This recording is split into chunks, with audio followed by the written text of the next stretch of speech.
All right, everybody, how you doing out there? Whoa, a little bit of a little. All right, everybody, how you doing out there? Whoa, a little bit. There we go. I got to remember that I have to turn off the other channel when I'm doing it. Apologies. I'm allowed one screw up per event. Hopefully that's my screw up. I am here. Let me see which camera I'm on. Okay. I am here on YouTube right here. I am here on Facebook right there. I'm not sure how long I'm going to be on Facebook. Okay?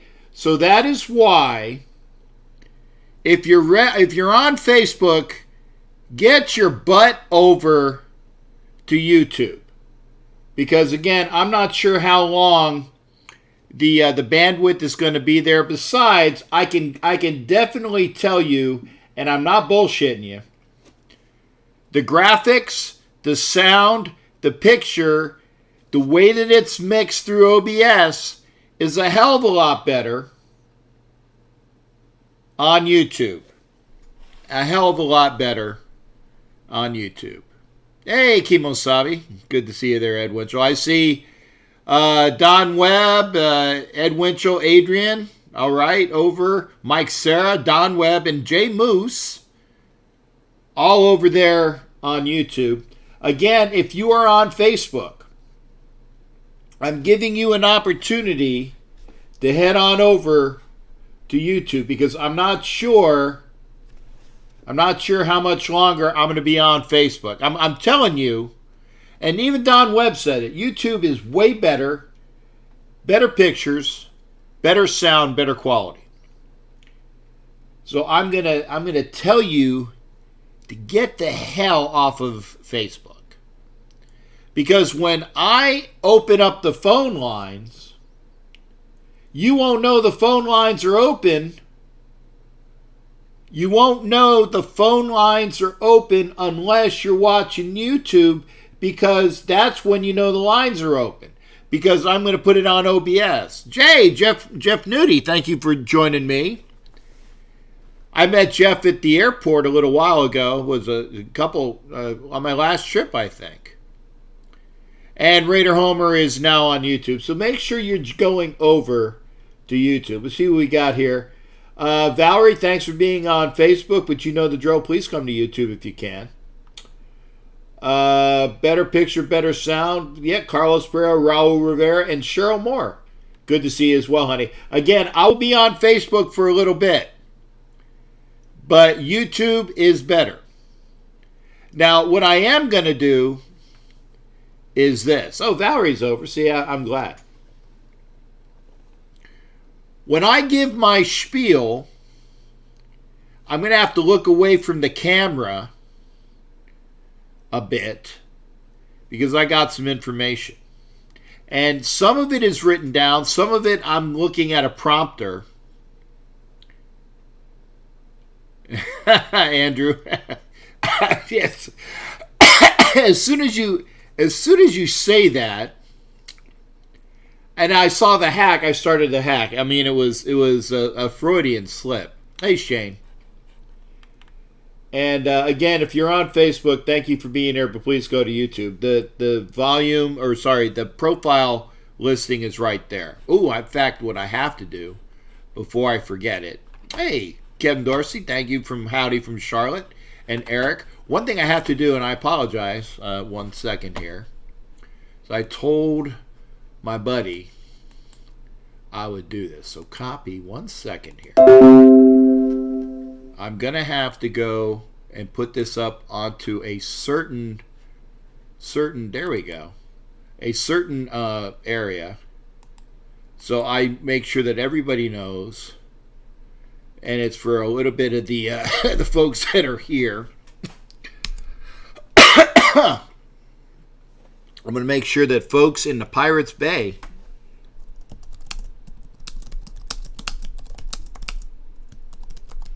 are here and they know about the show. So who else we got? Junior Medina and Ronnie Gutierrez. In case you don't know,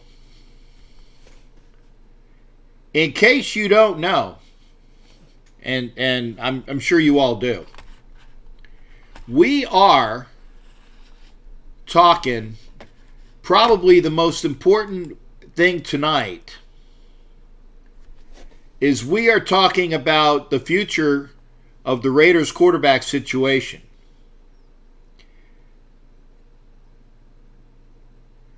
And I see that Ed Winchell, and I'm sure that there's going to be a bunch of other people that are already going at it.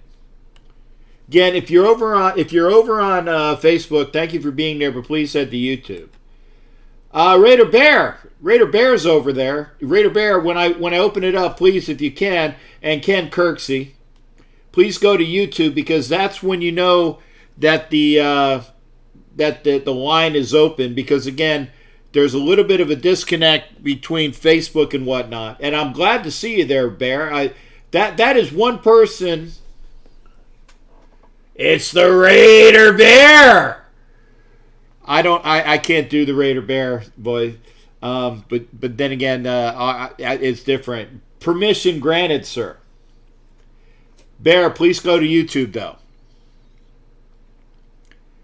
Because Raider Bear is over there, and Raider Bear will be calling in because he's one of those people that I reached out to. I reached out to Raider Critique. I reached out to Raider Bear. I reached out to Orange Sherry. I don't know whether he's going to come in. But there are the movers and the shakers of the people that actually put words out to Raider Nation via their broadcasts, and much respect to all of them.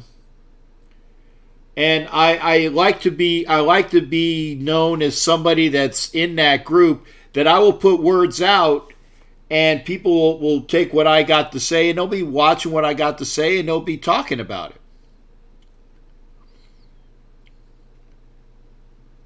So again, thank you for being there on Facebook.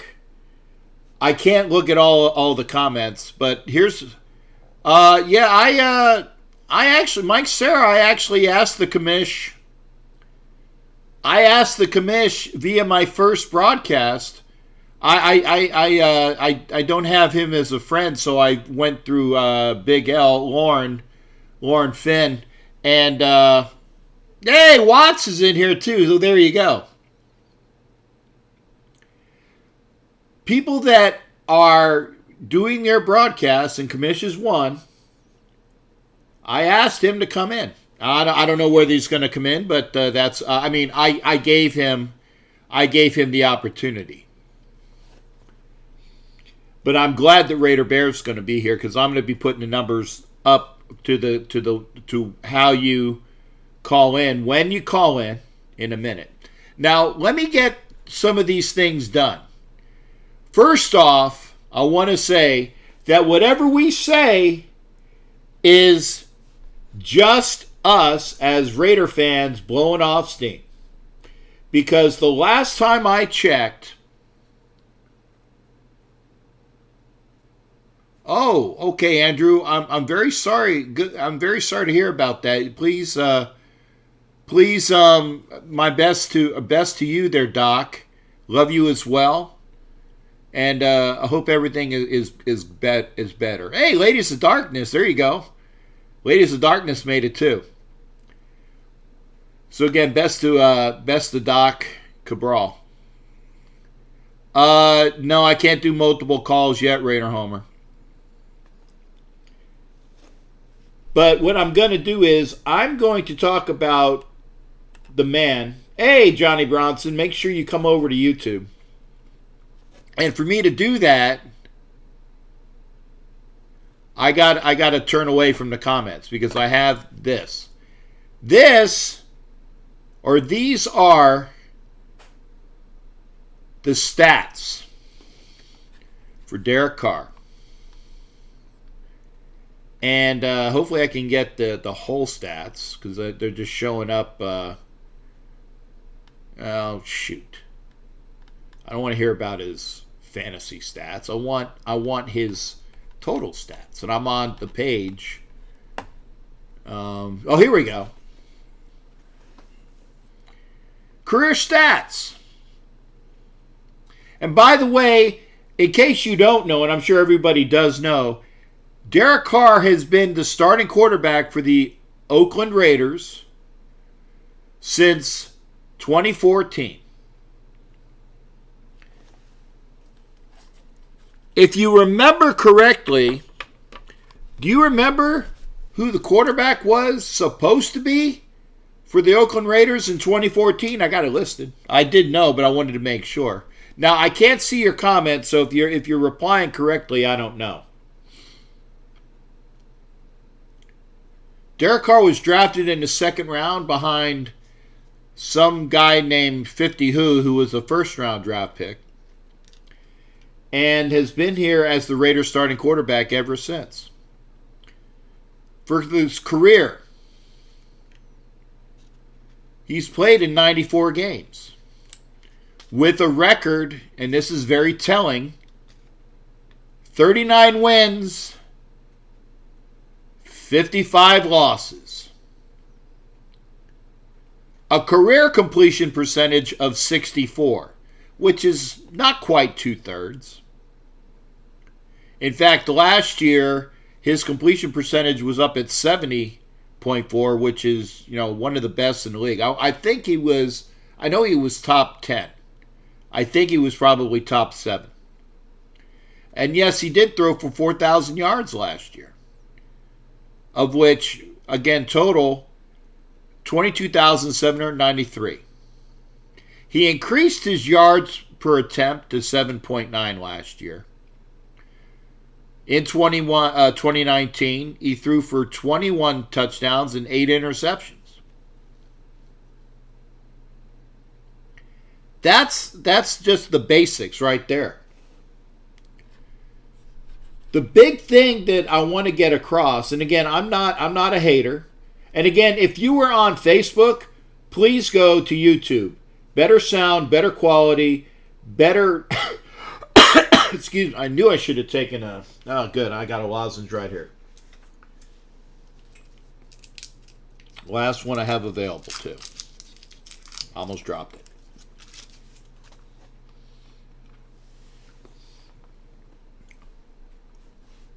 Derek Carr has a very high completion percentage, and we kind of all know why. The bottom line is that since he was injured in 2016, he likes to get the ball out quick because he doesn't want to have everybody roll on top of him. And wouldn't it have been so much better for the Raiders if Jack Del Rio had gotten him out of the fucking game? Excuse my French. When the game was out of hand, we had won the game against Indianapolis on Christmas Eve that year, things would be different. But Derek Carr has been our quarterback since 2014, good, bad, or indifferent, but he has not had any competition. Matt Schaub was supposed to be the starting quarterback in 2014. Derek Carr was quarterback. Also on the 2014 cast of quarterbacks was a young guy by the name of Matt McGloin, who was there from 2014, 2015, and 2016, being Derek Carr's backup those years. Not a big person to push Derek Carr. If you also remember in 2016, we drafted what was supposed to be a person to kind of push Derek Carr in the 4th round, a gentleman named Connor Cook out of Michigan State. And because we jumped up to get Connor Cook, the Cowpatties went and drafted some guy by the name of Dak Prescott. Worked out for them. But again, not a lot of people pushing Derek Carr. 2017 saw the impetus of having E.J. Manuel as the backup. Last year, the year prior to last year, 2018, we went from EJ to AJ McCarron, who's doing a very good job, by the way, as the backup for the Texans. And I would think that even the worst quarterbacks that we've had ever since on our roster to quote-unquote push Derek Carr last year, the statue known as Mike Glennon, the project who is awful, known as Deshaun Kaiser, and the scrappy Bubba, known as Nate Peterman. So, having said that, let me go back to the comments here. I'm sorry I didn't get a chance to see all of these. But here's what's going on. And these are all valid points. Again, if you're on Facebook, please come over to YouTube. Because when I go and do the call-ins, you'll know. It'll be right up. It'll be right up on YouTube. Chris Lentz and Sylvia. Steve Spoltor. Steve Spoltor, I know, has been on YouTube. Javier Solis and Jay Nagin.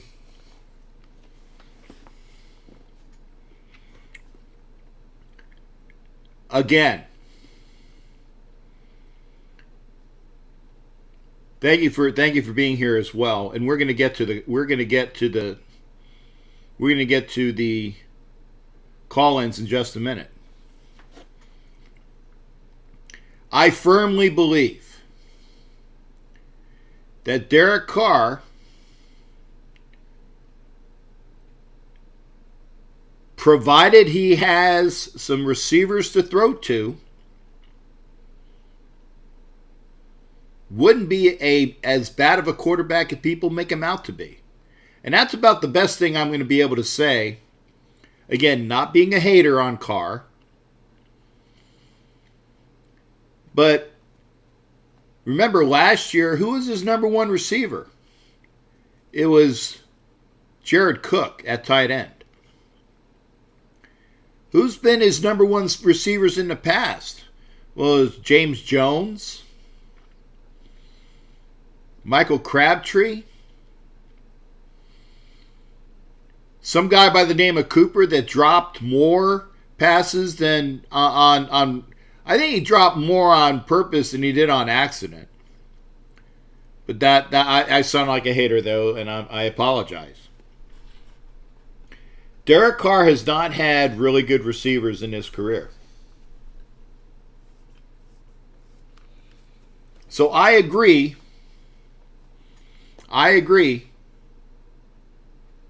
that we need to upgrade the receivers. One thing that we did do this year is we upgraded the running game. We upgraded the offensive line. And by the way, some really good news today, and good is in, italics. The Raiders re-signed Denzel Good today. So we got a really good, pun intended, guard for our team. Does that mean that Gabe Jackson's here next year? That's a lot of money for Gabe. But we did sign Denzel Good, so that's the news of the day. So, Derek Carr,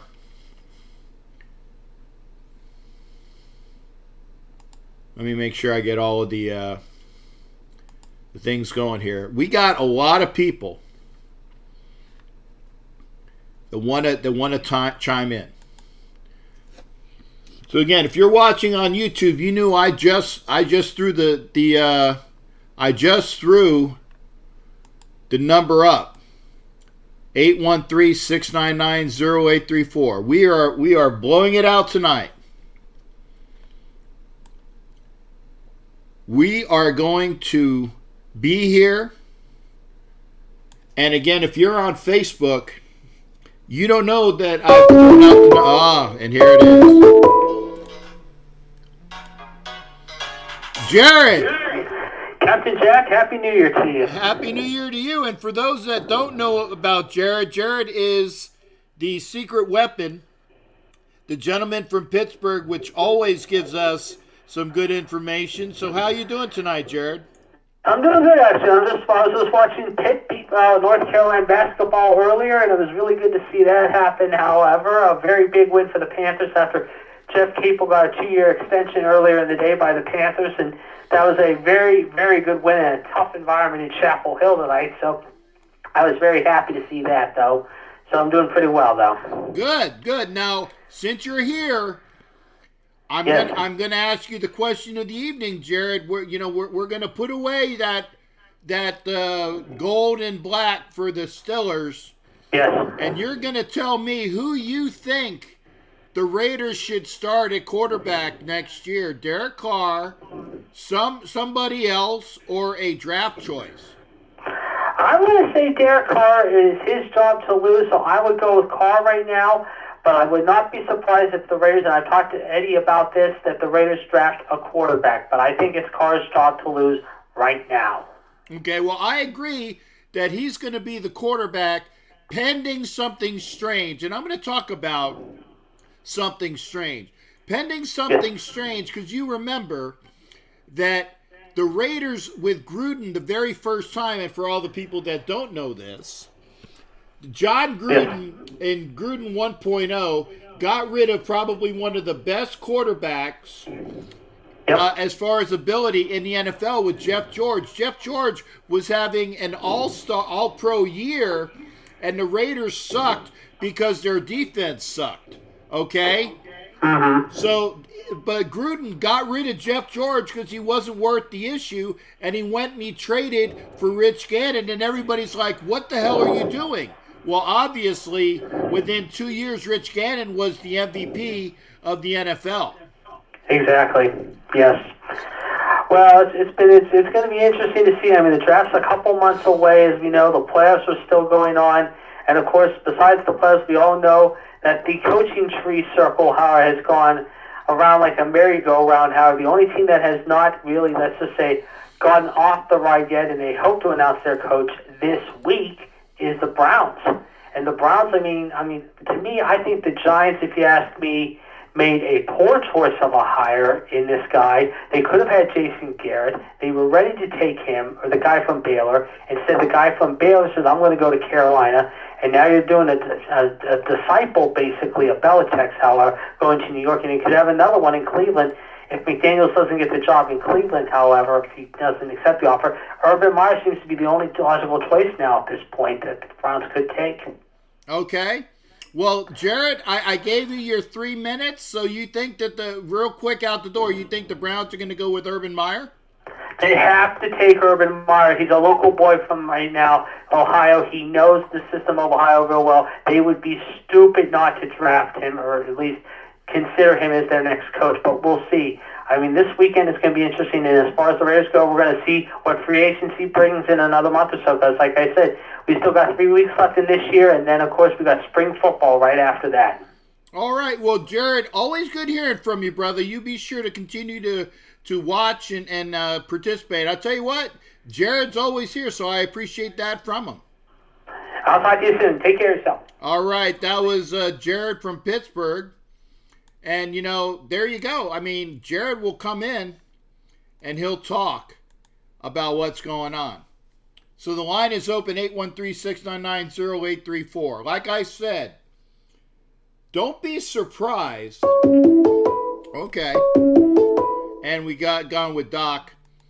Doc Burdett, thank you for calling in. How you doing, brother? Hey, doing pretty good, Captain Jack. First thing I'd like to say to you is congratulations on the Orange Bowl win. Oh, well, played very good. I tell you, that was a hell of a game, man. That really was up in the air for quite a while. Well, reason I brought that up is I saw your post about Bryce Perkins. Uh-huh. And I agree with you. A lot of people, or he's a sleeper that a lot of people are not seeing. He's putting up 390 yards average per game. He's a great quarterback that we could get easily in the third round.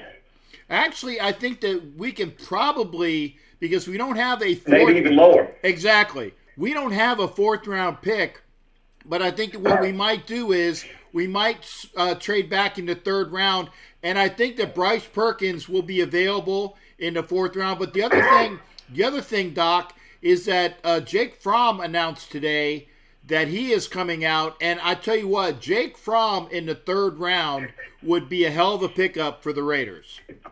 I agree with that too. Either one. The reason I do like Perkins though is he's kind of like the same ilk as Lamar Jackson is. So if somebody wants a more mobile quarterback than Carr, Perkins could be that. But Fromm, he's pretty mobile too, and he's a great quarterback. Yeah, and I'll tell you the reason why Fromm wasn't as good this year is because his receivers all graduated, and the freshmen that were there at Georgia, and yes, I am an SEC homer, so I do know what I'm talking about. But the receivers that replaced him in Georgia, they weren't up to what the receivers were. So I tell you what, Jake Fromm in the third round for the Raiders would be a good pick. By the way, if you're on Facebook, please come to YouTube, because this way you can see it.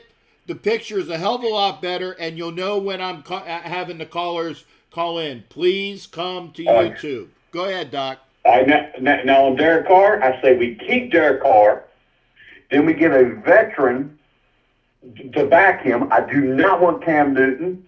That shoulder is busted, gone. He's garbage. Don't bring him back. We should go after someone maybe like an Eli Manning, who's a quality quarterback, who could win games for us when we need it, or an Andy Dalton type quarterback. Okay, I'll agree. I'll agree with the second one. Yeah, and there's some other things that we're talking about, and you brought it up, and thank you for the segue. I think that the Raiders are going to do a bunch of different things this offseason. The Raiders are going to keep Carr. As of right now, they're going to keep Carr. They are going to see who's available in free agency, and remember, right now, and I've said this before, and I'm sure you have heard me say this, Marcus Mariota is not going to be with the Titans. I think that I don't think that Eli Manning is going to be available. I think Eli is going to actually retire. I don't think he's going to be available for that. I think that there will be some inroads into Teddy Bridgewater, depending upon his status. And I do think that the Raiders will make some pleas for if Andy Dalton does not get cut outright, then there is going to be somebody amongst that ilk, Dalton, Mariota, Teddy Bridgewater, a veteran quarterback. And there's going to be others that become available that we don't know about right now. So there's going to be Derek. I agree with you wholeheartedly. Right. We got to do something like that, stack that quarterback room and make a competition. Right. Derek Carr plus some people that we are not even thinking about right now. And, of course, I still say that the Raiders, depending upon how they do as far as availability for the draft, I know that I don't want to trade up to get Tua Tagovailoa. Okay, I don't want to do that. He might be a fantastic quarterback, but I don't want to trade up to get Tua, who is damaged goods, and give up a lot of draft capital to get him. I don't know if you agree with me there, but I wouldn't trade up for Tua. I do, but I don't think he'll be available because I think he's going too. I think the Redskins are going to take him. You think the Reds? Yeah. That's my prediction. That's my prediction. Okay, so the Redskins are going to have Haskins and Tua on the roster at the same time? I think Haskins may be let go. I think he may get the same thing that happened in Arizona. With Josh Rosen? Yeah. Okay, well, there you go. Okay, that's something to consider. And again, if you're on Facebook, thank you for being on Facebook. Please come over to YouTube so you can hear the callers a hell of a lot better. All right. Well, I know my time. I know my time's coming up, but all I was gonna say is we make a healthy competition. Best man wins. You hold them till the trade deadline, because if you have two good quality quarterbacks, you can trade one at the end and get max picks for them. Well, there you Go Raiders. All right. Well, thanks, Doc. I appreciate you calling in, and I'm going to let you go. And now is Doc Burdett, and now we have a caller from the 304. 304, who am I talking to? What's up, Captain? Is this you, Tommy Beard? That would be me. Okay. I'm sorry I didn't see. I know from the voice, so you're good to go there. How you doing, Tommy Beard? No, Ed Winter, you're going to have to wait. All right, I'm gonna break this down very simple. Okay. The one thing I'm saving for the last, because I said it last year, and I don't want to hear any fucking excuses, because I told you fuckers, this dude was not cut out to be this position in the NFL. Uh-huh. We have $80 million, correct? At least 70. Or close 5. Yeah, at least 70, maybe a little bit more, depending upon what we do with Williams. If we let Williams go, then we'll probably have more. All right, well, 70, 80, 75 mil, whatever. It's all about the same. Right. This is what we do. After what I seen in the whole Minnesota game last week, a certain wide receiver isn't happy. Hasn't been happy since last year. Uh-huh. You take the 19th pick that we got from Chicago. Uh-huh. You call Minnesota. You call Stephon Diggs' agent. Hey, would you be interested in Vegas? He says yes. You trade the 19th pick to Minnesota for Stephon Diggs. Okay. 2, you take some of that money, you call AJ Green's agent. Hey, would you want to come to Vegas? Sure. All right, here. So much. Now, the AJ Green, you give him a 1-year veteran minimum wage to see how it works, with an option of a second year. So with that there, you've got Diggs, Green, Renfro. You bring back Williams, because then he doesn't have to be a true number 1. Right. He can still do so the wide receiving core is fixed. There's your wide receivers for Carr. You draft a running back. Now, I've given out some backs. I've said Swift. Yeah, Swift. But with my Taylor. Yeah. Swift, Taylor, and don't poo-poo the Gators running back, big guy. Yeah, but you ran against the Virginia defense that really he hadn't ran the ball all year. I'm not even saying that. No, I don't want to hear that crap. By the way, Miami's number 1 running back. Where's he playing for next year? University of Florida. Our number 1 running back No. just entered the draft. DJ Dallas entered the draft. No, I'm talking about the number 1 prospect that Miami had a couple years ago. Oh, you mean Lingard? They transferred out. Goodbye, whatever. See ya. Okay. You drama queen crybaby. Get the fuck out of here. I wasn't big on him when he committed anyways. Okay. He's a track guy. Get the fuck out of here. You want to go, go. Go up there, be lost, get in trouble with all the other Gators. Whatever. Okay. Okay, now anyway. The Raiders will get another running back, I believe so, but you're saying... I wouldn't mind... No, I'm not being a homer when I say this. Okay. I wouldn't mind bringing in DJ Dallas. Okay. And seeing what you can get him to, I'd say 3rd, 4th round. So look, you don't go anything. See what he can do. Now, what I'm gonna close it with. Okay. You got to go get a left tackle. Because I'm sorry, Colt Miller's not it. Well, I don't want to hear the excuses. He's hurt. He's this. He's that. Colt Miller gets beat every time you put a speed rusher on his side. Well, it's fact.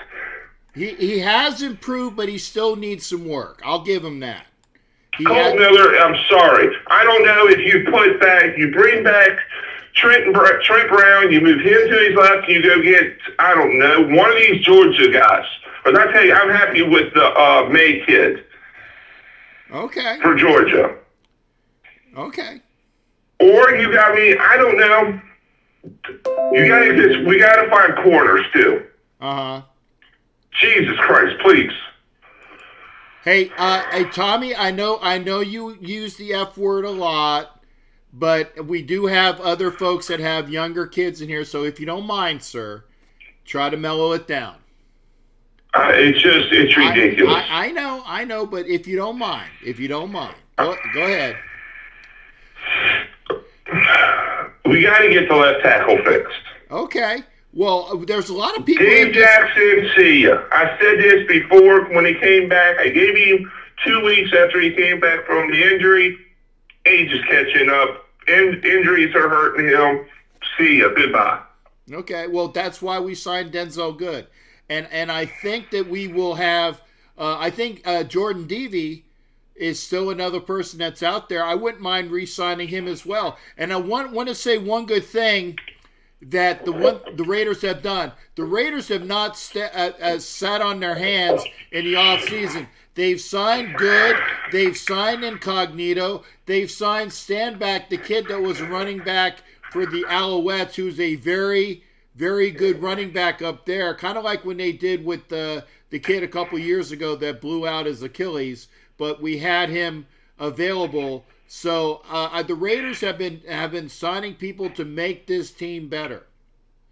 And I'll end it with this draft class that's coming in with quarterback Tua. Sorry, injury prone, ankles, hip. I'm good. Well, like I said, I'm not for going to trade up. And nothing against Doc. I know he's a UVA guy. Hey, so be it. Perkins. Sorry. Well, wait a second. There's nothing wrong with drafting Perkins or having him come in as a free agent and see what you got there. I was, you give some people some time. If you look at Russell Wilson when he was at North Carolina, he wasn't all that. And at Wisconsin, he was a decent quarterback, but he grew into the role. So you don't know what you're going to get. Now, I know I was big on Jake Fromm. Yeah. But more I went back and I watched Jake Fromm's tape. And I watched the SEC championship game. No. He has no arm strength. Uh-huh. Unless he has a big-time receiving core around him, what's he do? And I don't want to hear his receivers were young. Yeah, they were. But you know what? He had a bunch of 4-star and 5-star wide receivers.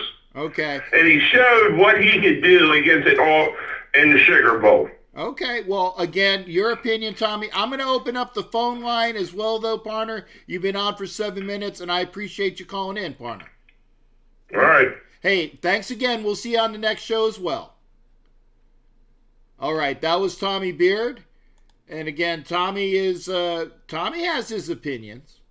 So, and that's why I said, if you don't want to hear from somebody, please knock him out. I tell you what, I like what we have with our offensive linemen.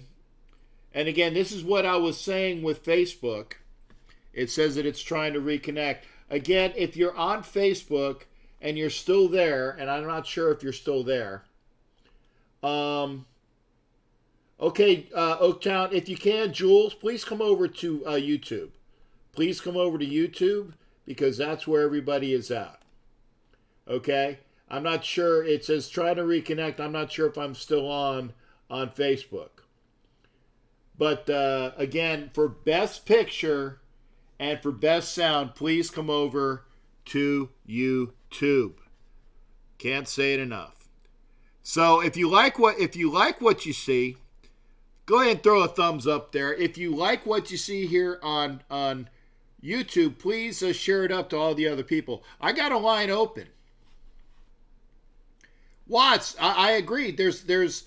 I'm not saying it's just wide receiver and linebacker, but we've needed linebackers for what? About a decade? 2 decades? Who was the last good linebacker that the Raiders had? And don't say slow-mo Robe McClain. Okay? Don't say slow-mo Robe. I mean, Greg Biekert? Kirk Morrison? I think Kirk Morrison probably was the best linebacker we've had in a while. But Greg Biekert was probably the best one that we've had. There you go. Watts says Kirk Morrison. But again, if you're on Facebook, because it says that it's trying to reconnect, there's some issues there. So again, if you're on Facebook, please go to YouTube. YouTube. Greg Biekert per Steve Spoltor. And there we go. We got a call from the Raider Critique. Nathan Gunn, how you doing, brother?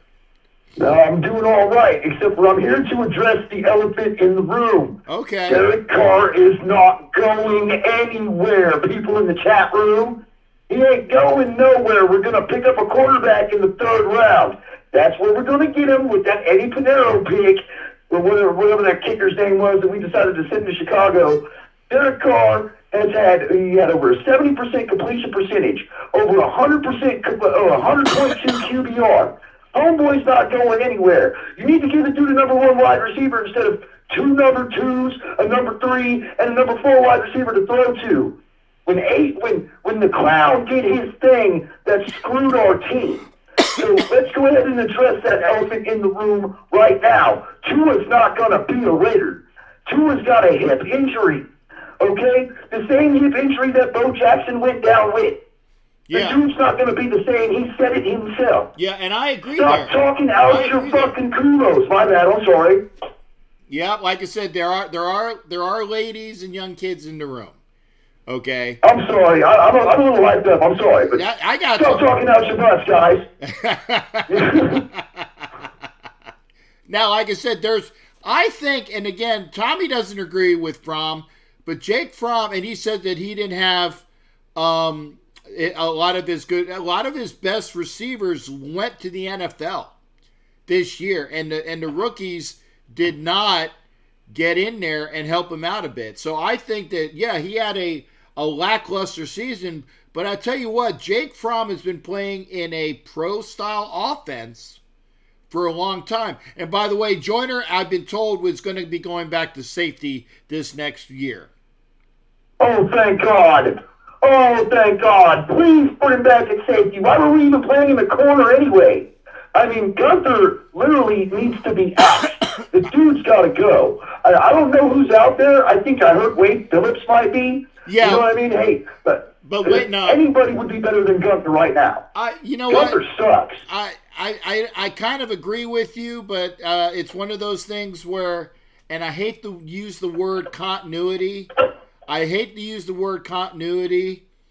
But if you get these players, as the defense was playing much better at the end of the year, the defense was playing good under Compton at the end of the year, which is one of the reasons why I think that Whitehead is not going to be back.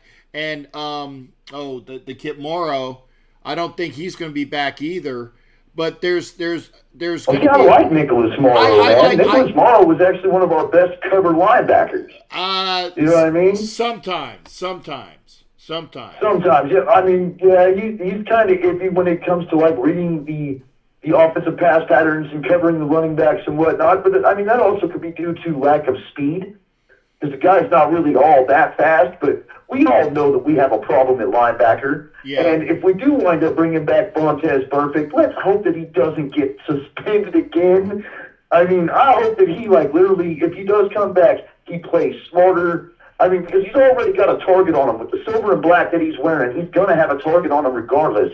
Not to mention, of course, his past history. And to be very honest, that's the main reason why I don't want to bring Perfect back, is because the very first time that Vontez Perfect hits somebody that's uncool, then they're going to suspend him. They're going to suspend him. Well, to be honest with you, we really don't need that on our team, man. We were hurting so bad at linebacker this year. Towards the end of the season, we only had 2 linebackers playing. Right. You know? And like I said, Will Compton, who took over for the Green Dot, and Nate, I'm gonna have to have you go out, but I appreciate you calling in, brother. Make sure you continue to call in at other times. Yes, sir. All right, that was Let it provide, baby. Hey, and chat room, shut up about getting rid of Derek Carr. Yeah, there you go. There you go. That's Raider Critique, and this is Doc Cabral. Doc, well, I guess Doc Cabral is no longer. I did push him. So again, Raider Critique, great takes by Raider Critique.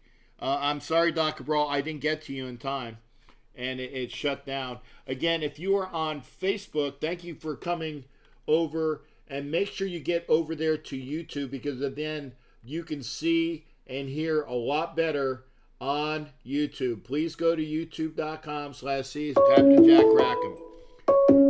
Okay, there you go. Doc Cabral, how you doing, brother? Good to hear from you.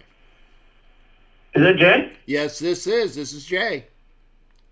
Hey, brother, how you doing? Everything okay out there? Yeah, everything's fine, man. And again, I'm sorry to hear about you. Now, who's in the hospital?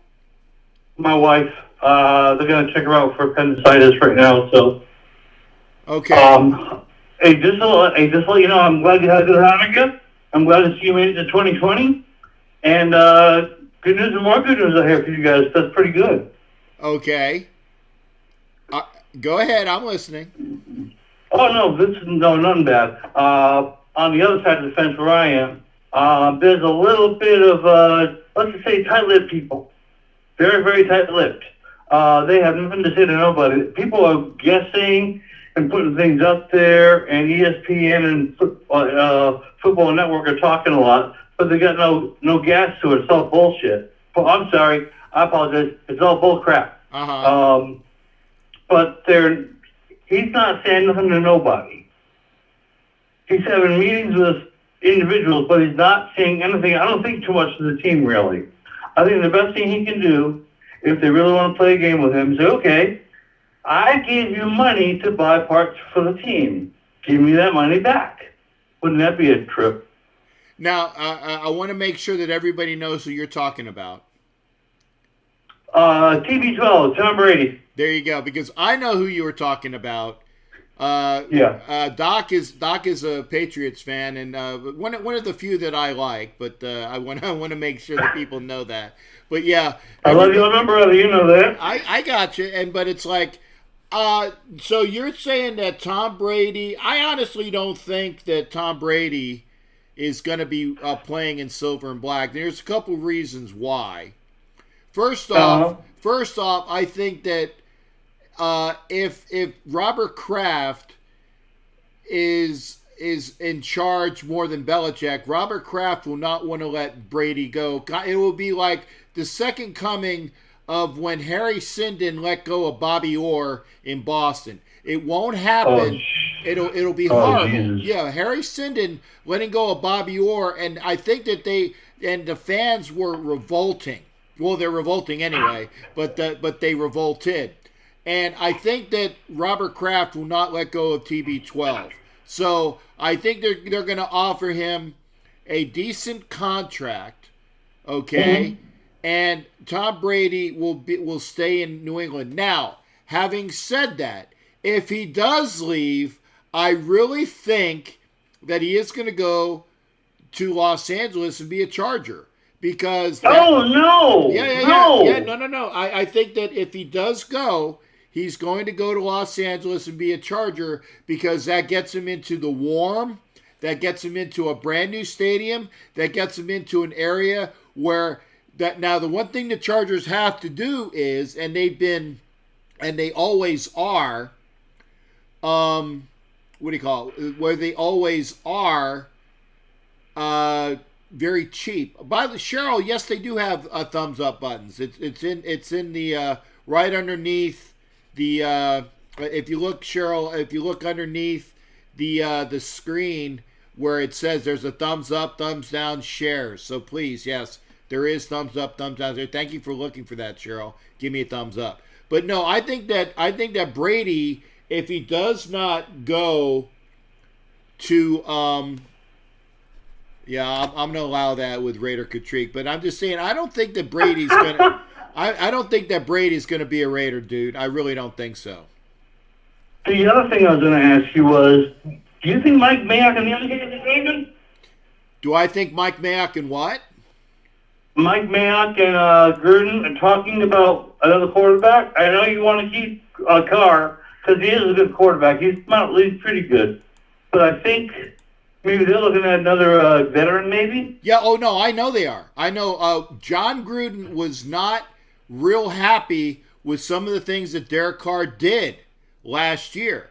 And it was it was the same things that I would get pissed off with Derek Carr. You don't throw the ball in the effing ground on 4th down. Okay?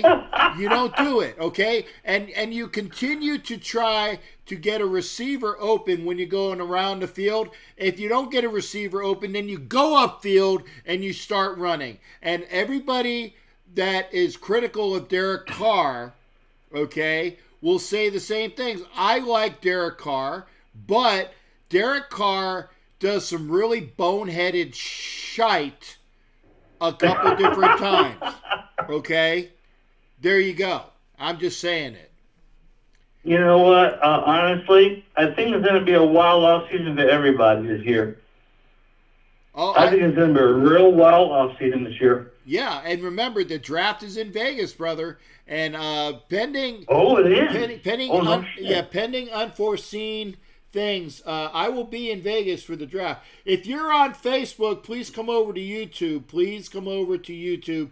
Better sound quality. You won't have a lagging picture that you have on Facebook. It'll be a lot better. Well, I'm right down the road from Vegas. I'm about 4.5, 5 hours away. Uh-huh. Well, like I said... It might be good to get. Yeah. Maybe we can go find carowinds up there or something. Well, we'll find something to do in Vegas there, Doc. Hey, I appreciate you calling in and sharing your Tom Brady stuff, because it is relevant to the Raider conversation, because people are saying that he's going to wind up here. I don't think he's going to wind up here. No, not really. No. Okay. Take care, my brother. Love you. All right, you take care. Love you back. And hi to Lil. I will. You take care, Doc. Good night, brother. Bye. Good night. That was Doc Cabral, who is a Patriot fan, but did give us some things in the conversation which is relevant. It is relevant. I don't think, and people are saying that that Tom Brady might show up as a Raider. I don't think that's going to happen. I think he's going to stay with the Patriots, 1-year deal, as long as Kraft pays him. Because if Kraft doesn't pay him, he's going to go somewhere else, and I think that's going to be with the Chargers. Now, having said that, all right, Hollywood, thank you for... You're stealing my thunder, brother. I was just going to say that. Brand new stadium, and, get the butts in the seats, because how many Charger fans are there? There's not a lot. By looking at Charger games for when they were in San Diego, when they were in Los Angeles, if you looked at when the Chargers played the Steelers, okay, it was full of Steeler fans. When the Chargers played the Raiders, it was full of Raider fans. Okay? The Chargers don't have a following. They haven't had one for quite a while. Excuse me. All right. Yep, not many Charger fans in the world, and that's Jules. Jules, I'd love to hear from you. I know that I invited you on. If Oaktown Jules can pop in, I'd love to hear from her. 813-699-0834. 813-699-0834. I'd love to hear from Oaktown Jules, because I did invite her into this conversation. If Raider Bear is still out there, hopefully he will call in as well. Again, the number is there, 813-699-0834. 813-699-0834. Let's see who our next caller is going to be. Raider Homer is there. Ed Winchell called earlier, but I had to give the time up. I know they're not going to last in L.A. And Angria Trask is coming as well. I'd love to hear from her. Line is open, 813-699-0834. If you were here and I invited you when the line is open, please stop in. Please call in. Because I know that Angria Trask has got a lot of good words to say. I know that Raider Bear has got a lot of good words to say. I know that Watts Raider has got really good opinions. I'm not sure if he's still on. I hope he is. But if you were here And so the LOD with that must be Heidi Stabert. Did I say that right, Heidi? So we got both of the ladies of darkness. We got Heidi and Angria. I want to hear from them both. 813-699-0834. 813-699-0834. We were talking about how Derek Carr needs some help. Now, Tommy, in his infinite, I don't want to say wisdom, but his infinite way that he speaks, kind of a what do you call it?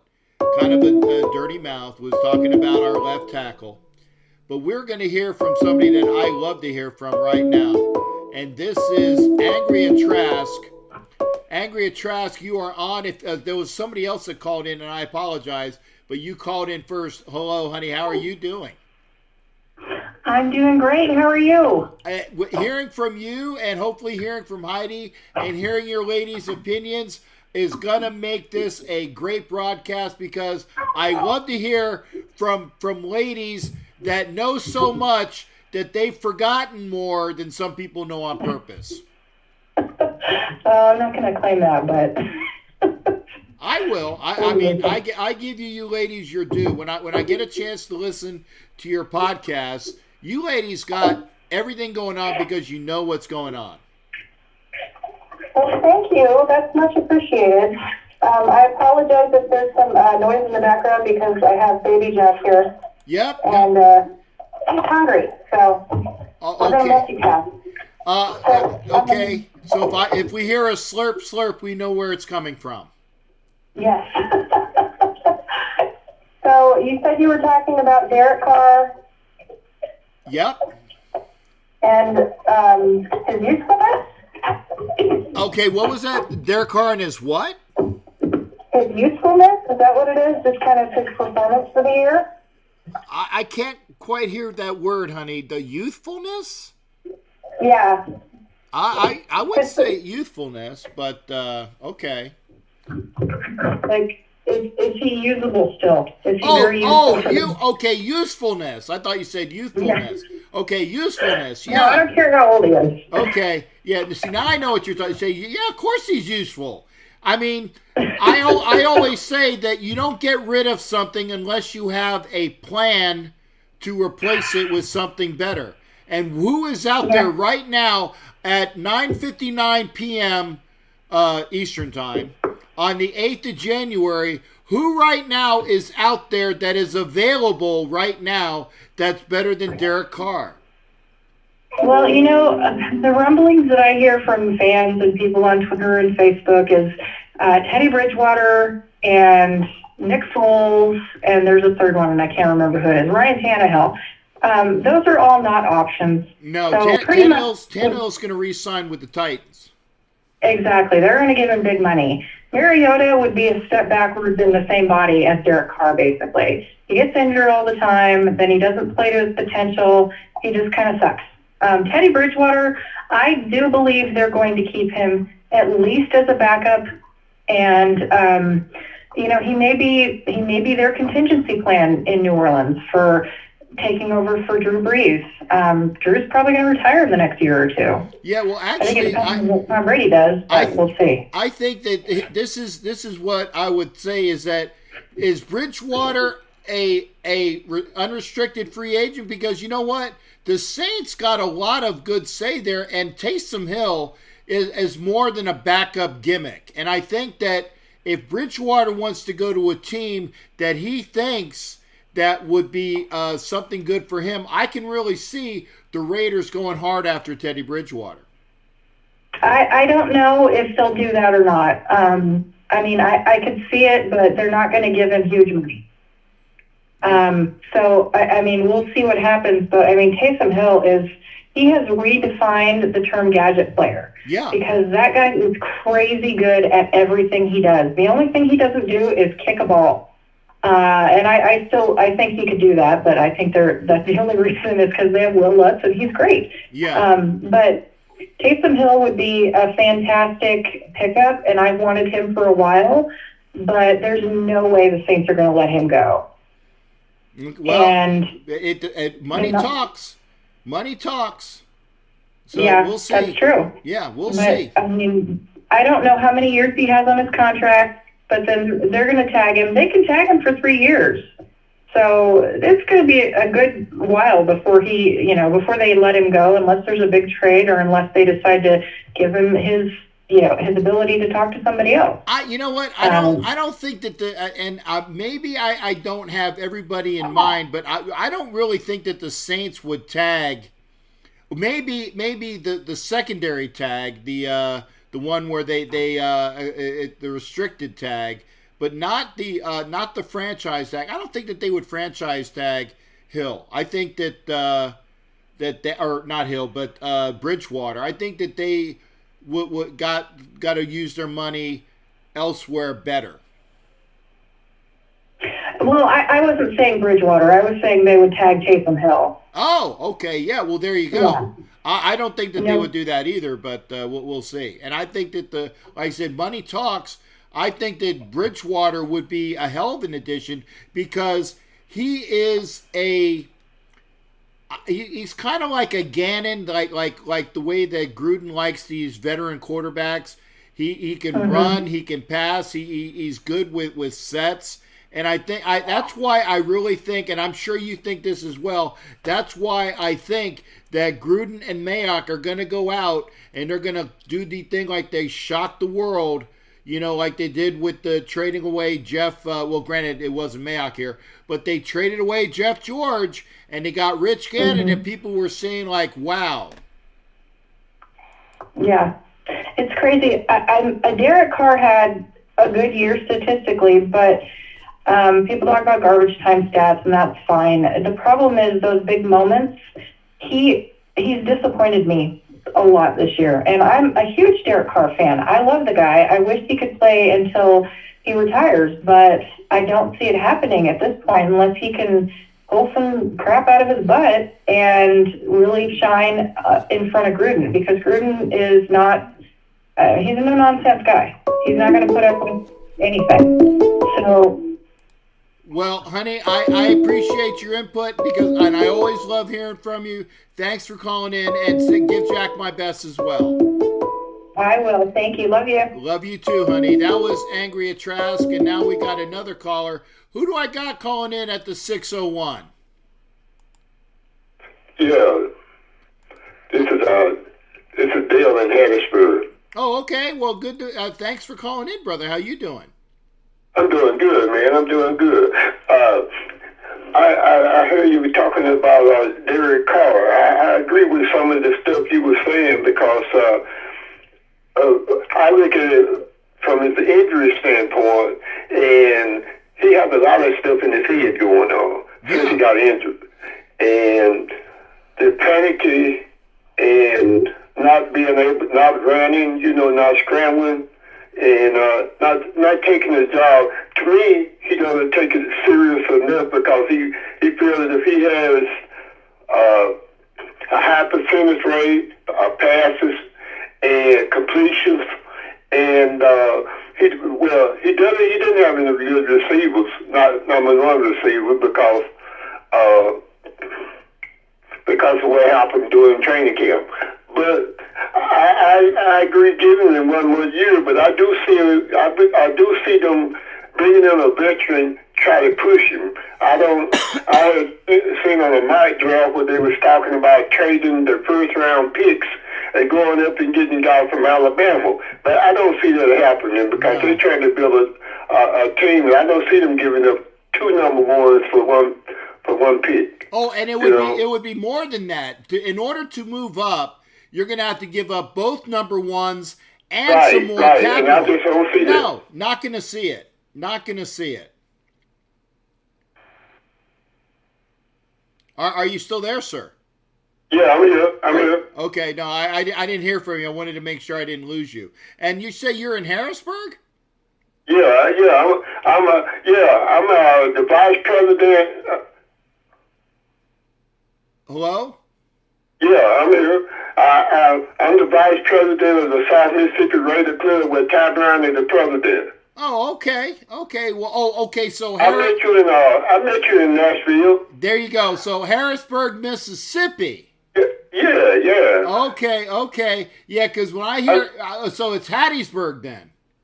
Right. I met you at the draft down in Nashville. Okay. See, I heard Harrisburg, and I apologize. When I hear Harrisburg, I think of Pennsylvania, but it's Hattiesburg. Yeah, Pennsylvania, right. Gotcha. Okay. Not yeah. And no, it's good hearing from you as well. I think that, like I said, and by the way, I want to make sure that Jules, when I put up the screen that says knock out the caller, that means that the caller's been on for 3 minutes. And go ahead, you got to be no, not yet, sir. Although you got about another 30 seconds. So and then I'll put that up. But well, no, it was good to get in and talking to you. Oh yeah, well it's always good. No, I just want to make sure that Jules knew that just because she tried to call in doesn't mean that the whole thing's over. So no, I appreciate you calling in, brother. I think this is your first call, if I'm not mistaken. Right.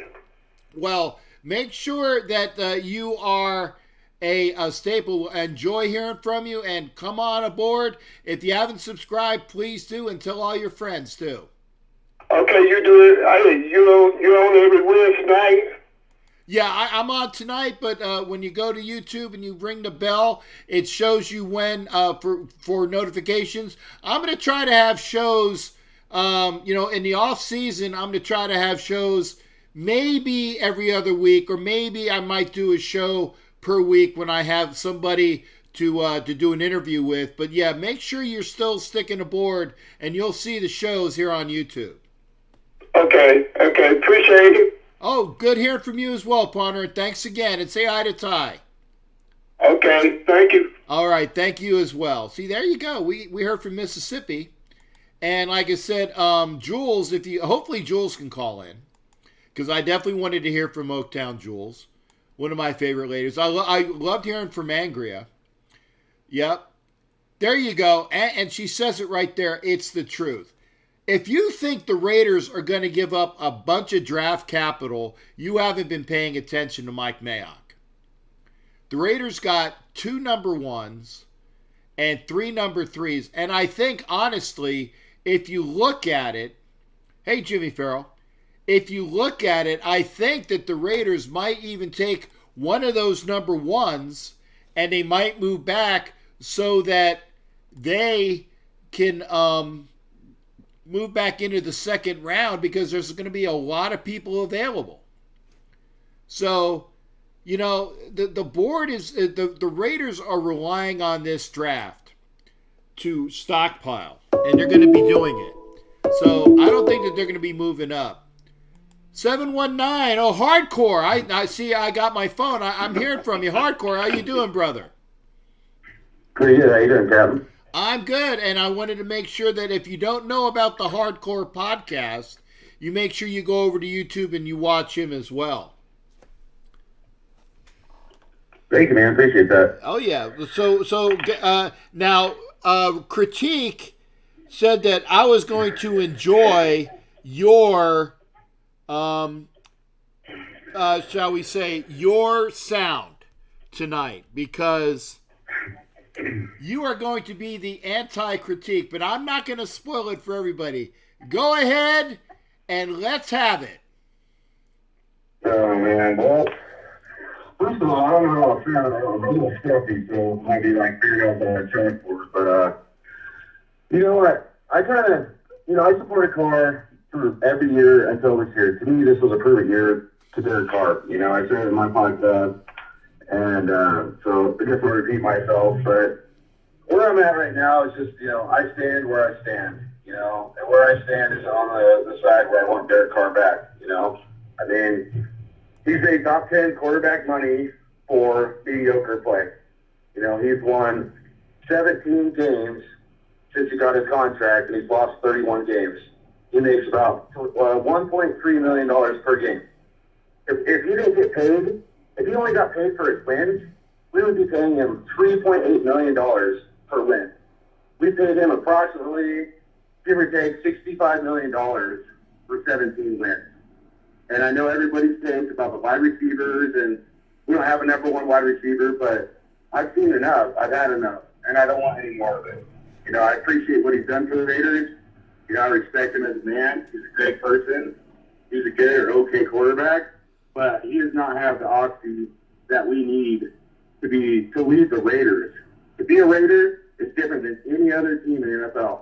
You're not going to get calls to go your way, but you're going to get hated, and you have to be tough. You have to be tough. You got to be like eating nails for breakfast, if you know what I'm saying. And he's gotten injured, and he's been tough at times. You know, we've seen him step up to the plate and be a leader at times, and a good leader at times. But when things go south and things aren't stacked as much in his favor, he crumbles like a cookie. Right. And that's not the kind of leader. That's not the kind of leader I want leading our Raiders and into the future. You know, one more year. I know a lot of people say, you know, one more year. It's just kind of like, to me, it's like carrying a dead weight. You know, I guess I could stick it out for one more year, but and I'll support him if he's our quarterback to some degree.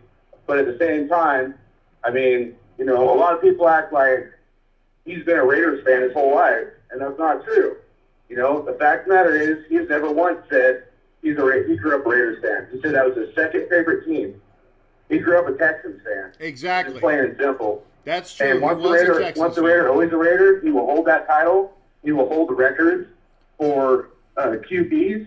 But if we look at the greats in Raiders history, Kenny Stabler, you know, Rich Gannon, you know, all like, and then even going further back than that, the greats, when tips were stacked against them, they stepped up. They won those games. Yeah. Now, I do agree. I do agree that Derek Carr needs competition. I do agree that Derek Carr needs help. And but here's my thing with that. Let me interrupt you. I'm sorry, but he's like everybody that's saying like he needs competition. We're getting that $22.5 million that is a foot in his ass to step up to the plate and be the leader that he needs to be. No, dude, that is not how. I'm not buying that, dude. And I'm not trying to take a shot at you. I'm just saying, like, when I hear that, that's like, look at the civilian sector. I know you're in the military, dude. You know, would that ever survive in the real world where you make a top dollar to be a leader and you're not going to be that leader unless somebody's behind you pushing you? I just can't buy that, dude. And I agree that's definitely not something that should happen.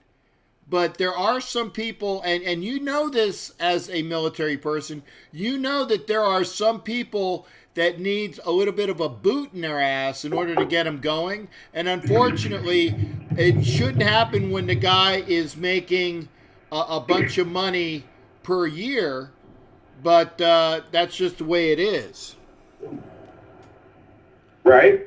And sports, right before the Chiefs game, and he said, I don't like getting yelled at, essentially. That doesn't do nothing for me. You know, let's just get to the point and move on. So essentially he's saying he doesn't want a foot in his ass. Right. He wants a back rub and a foot rub before he goes out and plays the damn football. As Violator said when he was on Hardcore Raider Nation podcast, this ain't volleyball. You know, we're not playing crochet here. This is football. This is where men battle men. And the best men are supposed to win. Unfortunately, the referees always constantly have a say-so in who the best men really are. And we get screwed. But we need a guy that, even if that happens, that, you know, it's like a Russell Wilson on the sideline. Let's go. It don't matter what they do. We got this. Right. That's what we need. That's the Raiders. That's how Gruden is, and that's why Gruden's the right coach to bring us back to dominance. Even if his play calling is suspect, and he's too conservative, and there's other things to critique on Gruden as well.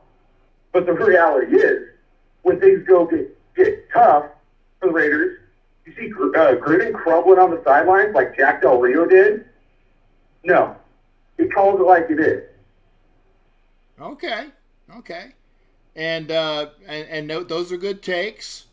And like I said, I think that I want to welcome a new person to the broadcast, Celia Cerna, who's a Raiders fan, and is actually the lady that does my hair in the past. So there you go. All right on. That's cool. So it's good. It's good to have them on here as well. So now, bottom line there, hardcore. Who do you think that the Raiders should have as their quarterback next year? Okay, so the question of the hour, whatever you've been saying. Okay, here's like 2 or 3 scenarios in my opinion. Either one, you try to go get somebody that has some credibility, so you know you could hire a free agent QB, and then you draft a QB lower, or you do the opposite. You draft a QB higher, and you get like maybe a Mariota or somebody more mediocre, you know? I mean, there's guys out there that have a lot of credibility that's been a quarterback for a long time. I'm not even going to mention their names, and I don't want them to be a Raider. But the reality is we're dealing with John Gruden. John Gruden's going to do whatever is best for the Raiders. When John Gruden did the press game conference when we had the clown, when he first came on, John Gruden said something that really blew my mind. He's like, this guy's going to, catch touchdowns, sell tickets, and sell popcorn at halftime. Why the hell is John Gruden concerned about popcorn being sold at halftime and tickets being sold? He's the coach, right? So obviously it's concerned about how many tickets are sold and what happens in our stadium. Otherwise, you don't make a statement like that, even if he's joking around being funny. Yeah. Okay. So the point is we are starting a new era. I mean, how many people say you buy 2 tickets to the Vegas Stadium, right? They're what, 7,000 and 9,000 a piece, plus your season ticket price. You're 25, 30 G's in the hole for 2 tickets. Yeah. How many people are gonna be like, man, dude, I can't wait to see Derek Carr ball out, man? How many people are going to spend $25,000 and are going to have that opinion? We got the draft in Vegas. These guys are going to do whatever it takes for the future of the organization, and I trust Gruden and Mayock, but they're going to do whatever's best for the future of this organization and whatever they've got to do to fill up that stadium. And if that means cutting bait or doing a trade and moving up, maybe you trade Carr to Miami and you move up, and you trade with Miami, and maybe you have to give up some other draft. I don't think they'll trade both first rounds this go around. No. And I'm not even saying I want that to happen. I'm just saying this is a possibility. You know what I mean? Obviously anything's possible, but we're dealing with a guy that is not afraid to hold punches. Gruden's playing chess and we're playing checkers, and he's proven that. He's proven he's willing to get rid of Mac, get rid of Cooper, and cut bait with anybody if they are not what's best for the Raiders. As much as he might love a guy. And if we look at it through our filtered lenses, because we're so in love with Carl, or because we love the Raiders so much, I mean, all I got to say is don't get Mac. Don't get Mac. Because here's what's going to happen. If it did happen and Gruden gets rid of Carr, guess what? Everybody's going to blame Gruden just like they did Mac, but it's going to be like 10 times worse. Okay. And then Raider fans will be fighting each other over Gruden getting rid of Carr. Even if he's doing what he knows what's best for the organization. The reality is, none of us are there in practices. We don't know what goes on behind the scenes. Okay. All we see is on game day. Hardcore, I appreciate your opinions, but a very long diatribe. I'm going to open it up for the next caller, but thank you for calling in. And again, make sure you guys are following Hardcore as well as the Critique and Raider Homer, who hopefully I'll hear from on Facebook. We got good shows for you Raider Nation fans. All right, take care, Captain. Thank you. All right, thank you. That was Hardcore Raider. And so the line is open. Hopefully Jules is still around because I definitely want to hear from her. Line is open, 813-699-0834, 813-699-0834. We've had a lot of... Oh, and we got a caller. 626, who am I talking to? What's going on? Cam Jack, this is AG Raider. Hey, AG Raider, how you doing, brother? Good. Last time I seen you was in Houston. As you were going in, we're all going into the stadium.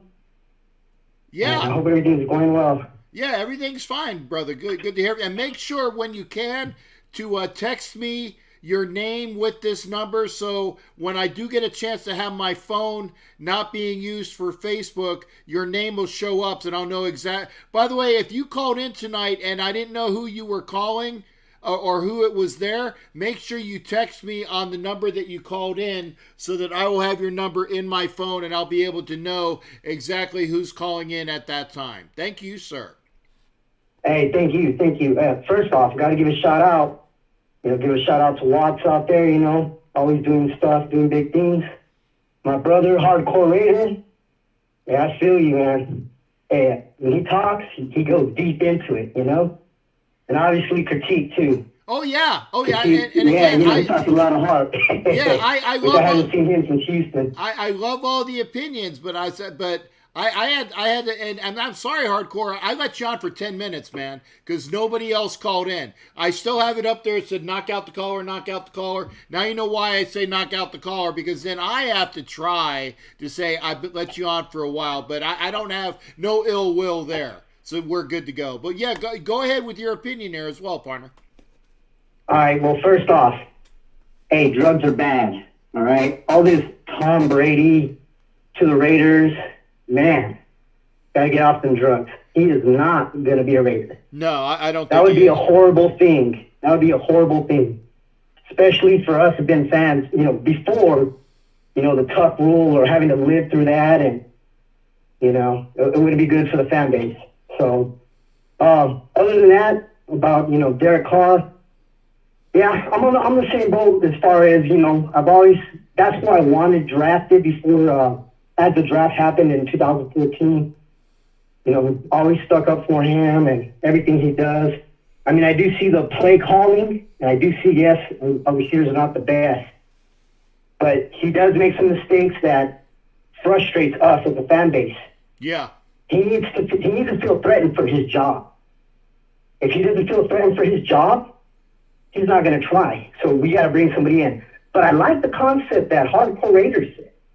I mean, if you're gonna draft high, you get somebody who's okay, to come in, or if you're gonna draft like in the third round, and then bring somebody like Bridgewater in, which is a name I like. Yeah. Bridgewater, but I don't see the deal going through as far as the money and how that trade would happen. I feel like you have to give a lot. Well, like I said, now remember, we are paying Carr $21 million this year, but right. The one thing that people forget is that, God forbid, if we walked away from him, I think he only has a cap hit of, I think it's $5 million, maybe it's even less. So if we can cut Derek Carr loose or trade if we have somebody else in mind. And that's why I said, if the Raiders are looking to do something like they did with the trading of Jeff George, if they're going to have somebody in mind, and I'm saying, don't be surprised if they trade Derek Carr to somebody, and because they have somebody else in mind, and they're going to go with this person, and the thing is that they're going to draft a quarterback as well. They're going to say, this is your team, kind of like what it was funny because the Bears did this to Trubisky, or not Trubisky, to Mike Glennon.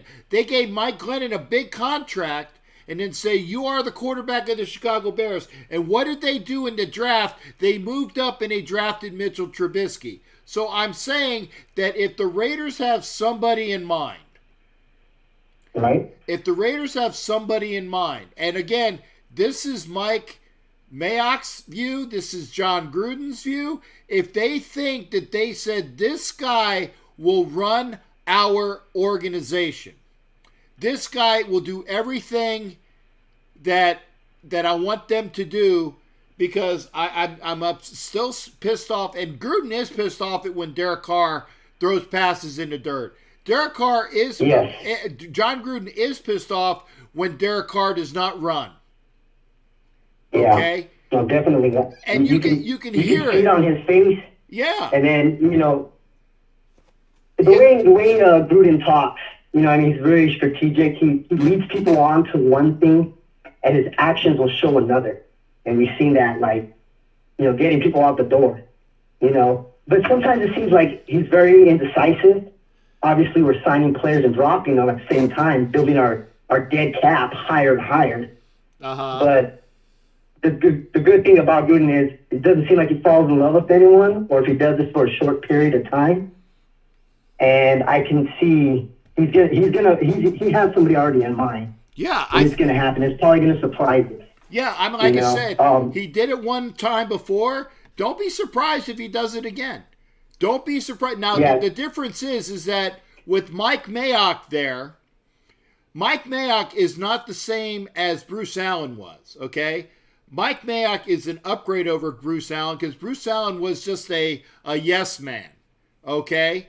A yes man. And that's not what we have with Mike. Mike Mayock is good for drafting potential. He also knows, and this is another thing, Mike Mayock knows other quarterbacks that are on other teams that have potential. And I keep coming back to the quarterback from Penn State that was drafted by the Ravens, okay? The Raiders like that guy, and the Ravens got him. And remember, the Atlanta Falcons drafted Brett Favre, but the Packers got him a year later. So there are quarterbacks out there that the Raiders think might be the one, okay? They might trade that capital. They might go for Teddy Bridgewater. They might go for somebody else. So don't be surprised if it doesn't happen. Hey, rookie that I like is Jacob Eason, and hopefully this camp gets built up for the quarterbacks. And Mike Glennon and Peterman need to go. Okay. Hey, thanks for calling, partner. I'm going to get this other call. Appreciate you calling in. Who am I? Who was just calling? Who was just calling? There was a 626 number. Call back, please, because I didn't get to you quite in time. So please call back. So I'll let the number, the guy call back in, or guy or gal. Line is open, 813-699-0834. 813-699-0834. Raider Homer, I didn't get it here. Jules, if you're still out there, please call back. There was a caller that I didn't get to in time. So there we go. Is this the caller that was just calling in a couple seconds ago? Yes, sir. This is Gabe Ramirez on Facebook. All right, Gabe. Make sure you text me your name with the number, so I'll have your name in the phone. So good hearing from you, brother. How you doing? Actually, I'm doing great, man. I'm just getting home from work, and I actually accepted when we talked about joining your show, and I said, you know what, first time tuning in, and now's the time to accept your invitation. Well, I appreciate you doing that. Thank you. Well, I just want to talk about, I've been circling around. There's two topics. One is, like I said, I'm not for or against Derek Carr.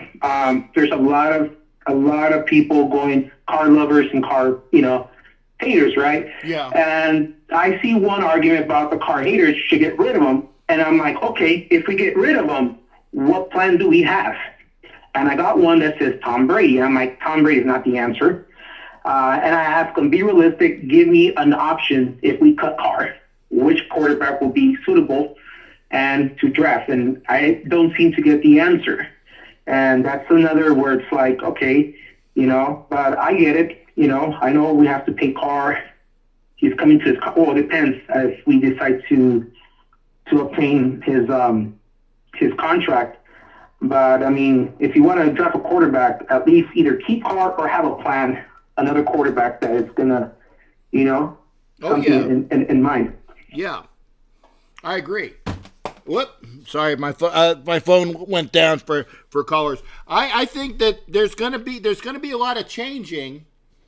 Gonna be a lot of changing. Like I said, I like Derek Carr, but I agree that there needs to be an upgrade in the position because Derek Carr, for the amount of money that we are paying him, Derek Carr, wouldn't you think we get more production out of him? Like I said, he has stats. He does have stats.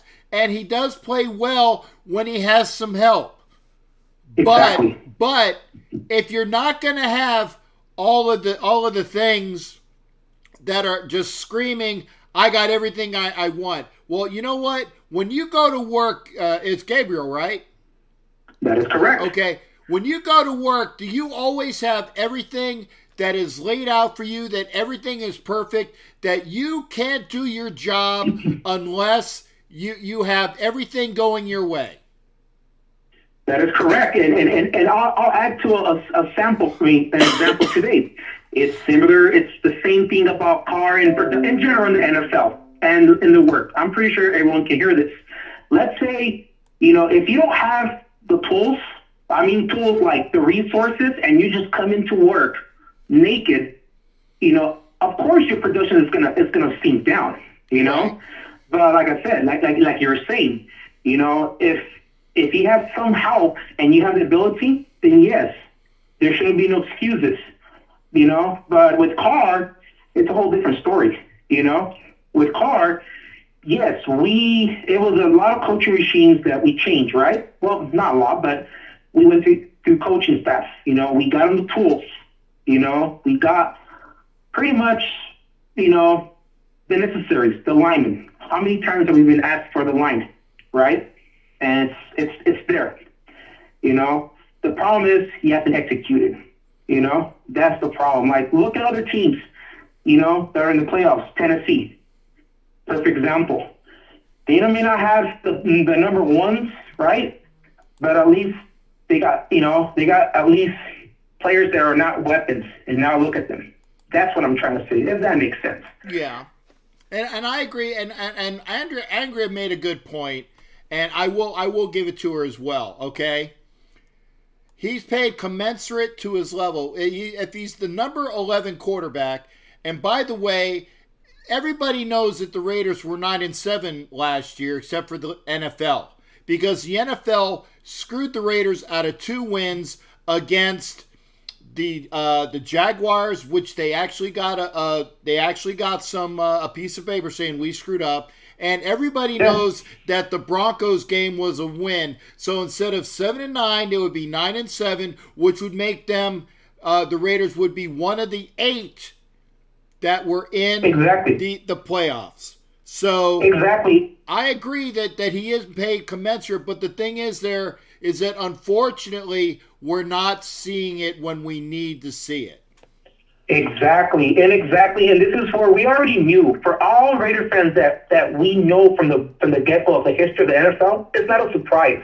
It shouldn't be a surprise. We already know NFL is going to screw no matter what the Raiders. Even if we have the worst record, they're still going to find ways to mess with us on the fishing. That's a fact, and you can see in every season there's some games that we all know that it's realistic. We can't beat them because they still have a grudge, Right. And that's a fact, And another topic, I know the last one, is about the whole, I get it about pointing one finger on Carr. That's great.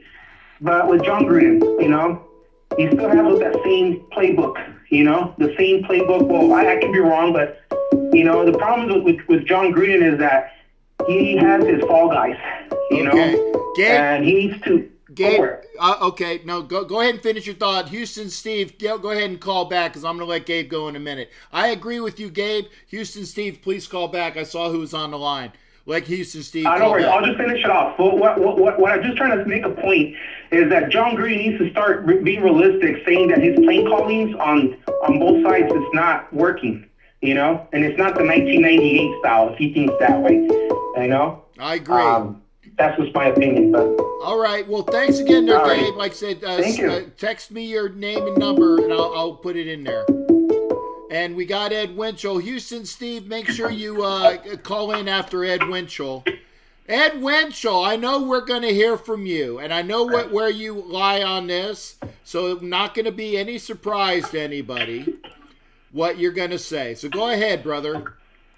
I have just one question for all the Carr lovers. Okay.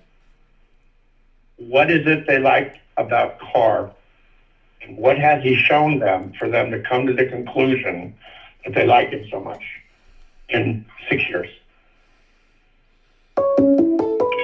Oh, wait a second there. Who's calling in? Steve, you got to give Ed his time. So get ready to call in when it's ready there, Houston Steve. Go ahead. Now that'll be in the comments, and that's why I keep telling people is that I like Derek Carr, but I'm not going to give up on Carr until there is somebody in a Raider uniform that is going to outperform him, or at least has the capability to outperform him. Because you said, well, I don't like this. Whatever this is, I don't like this food. If you don't like your burger, are you going to change your burger for something else? Yeah, you are. Steve, not quite yet, Steve. Not quite yet. Go. So unless the Raiders have somebody that is going to be available for them to upgrade the position, I'm going to stick with Derek Carr and upgrade others in the position. But I tell you what, I want somebody to be drafted. I want somebody to ride his ass so that he knows that when he starts screwing up and throws the ball on 4th down into the feet of somebody, because what else are you going to do? Well, Derek, you throw to somebody. Sorry.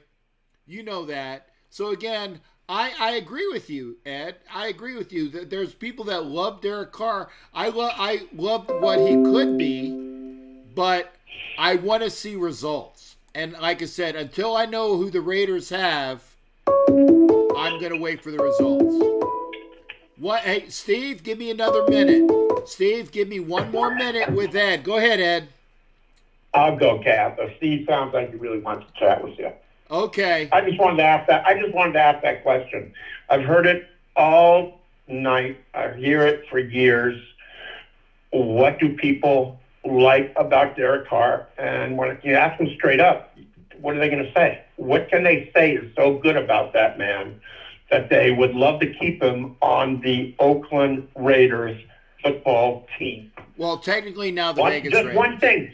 I just asked one thing. Give me an answer. One answer. Why keep him on as under center of the Raiders? Okay. I got you. That's all. I agree. And I'm going to let you go, brother. I'm going to get with Steve. All Thanks right, for calling in. Take care. That's Ed Winchell and Steve. Thanks for calling back again, Steve. Ed was saying we got to let Steve on because, gosh darn it, he needs to talk because he's definitely one to talk. How are we doing, brother? Hey, Captain, thanks for the call. Got to remember today, real quick, today was Elvis's 85th birthday. We went out and heard some good Elvis music by one of the singers here locally. But I just want to say that I don't think Derek Carr, to change that back to what you were talking about tonight, your topic, he's been playing scared, and I can't figure out why on 4th down he's throwing into the ground. Is he so afraid to make a mistake, or it's like, I don't know. He hasn't been the same since that injury back in 06 or 16. What do you think about that, Captain? Your evaluation on it? Well, like I said, like I said, Mike Serra makes a good point. He does know Gruden's system. This will be going into his 3rd year under Gruden, so he has improved from last year being, let's say last year being 2018 to 2019. Okay, he has improved in the system, but by the same token, and I also agree with Angria. I love Angria because she's got her shit together. If you give Derek Carr another some more people to throw to and another running back to say he doesn't look so bad, okay, I agree. Right. I agree. But if my if my aunt had a set of cojones, she'd be my uncle. Okay? If this equals that, then things are different. Derek Carr needs to improve, knowing not that everything's going to be perfect for him. I agree he could be a better quarterback. I agree that he needs help. I do agree. But I also think that I look at Teddy Bridgewater with what Teddy Bridgewater did with the Saints when Drew Brees was out. And yes, Teddy Bridgewater had people to throw to. I agree. I know. He had Michael Thomas to throw to. He had 2 running backs in Alvin Kamara and somebody by the name of Latavius Murray, who was a pretty good running back. He had some things to do. He had a guy by the name of Jared Cook at tight end, kind of familiar. I understand that. But Teddy Bridgewater did what he was supposed to do. And I think that if you put Teddy Bridgewater in this system under Gruden, we would have a team that if things weren't happening all the time, okay, then he would make things happen. Rich Gannon made things happen. Okay? Rich Gannon made things happen. And yes, Heidi, I definitely want to hear from you. Please, please, please. So I definitely want to hear from you. Go. So what do you think there, Steve? Well, I was just going to ask you, what do you think? What do you think about Deshaun Kaiser? And you think that Glennon and Peterman are gone? And I think it'd be good for them to go out and draft a quarterback in the first couple of rounds, because I know Derek Carr, as far as I know, I might be wrong, but he's going to be either the first, lead us into Las Vegas as far as all things considered, unless somebody's got to play better than him and everything. But after that, I would think that it would be. The jury would be out. As much as I love Derek Carr as far as his character and everything like that, but it's, he's lost, like you said, he doesn't, the problem is, as you know, Captain, the quarterback gets too much credit when they win and they get too much of blame when they lose. That's just the nature of the beast, the nature of being a quarterback. But what would you do? Would you go ahead and draft a quarterback in the first couple rounds just as a backup and just see what we got with Deshaun Kaiser? And what do you think? Do you think Peterman and Glennon are going to make this squad this year, or do you think they're going to be out? And also, one last thing is, I know you got to go and everything. I've heard rumblings that maybe the stadium might not be ready for with the roof and everything, and we might be playing one more year in Oakland. But maybe that's a topic for another day. Yeah, let's hold that topic another day for another show. But thanks for bringing it up. And I'm gonna let you go, Steve, because I'm gonna answer your question. Well, you know what? I'm gonna keep you on until I answer your questions. First off, I think Deshaun Kaiser's gone. Okay, Mike Glennon is gone. Nathan Peterman, on the other hand, I think is going to survive in going into camp. Okay, so I think it's going to be Derek Carr, pending some really wild draft trades. This is what I see happening. I see Derek, excuse me. I see Derek Carr coming in to the quarterback room. I see Nathan Peterman being in that quarterback room. I see a backup to be named, somebody that's free right now. I see Marcus Mariota. And don't poo-poo me about Mariota this or Mariota that. I think that Marcus Mariota is going to be available, and Gruden is going to grab him. Okay, and then I see that there will be a draft pick in the third round or in the fourth round if we move back into those rounds. I see Carr, a Mariota type, maybe even an Andy Dalton. And don't laugh at that one, but I can see Andy Dalton here as well. And by the way, if Andy Dalton comes, don't you think that Jay Gruden will take over the OC position? I think so.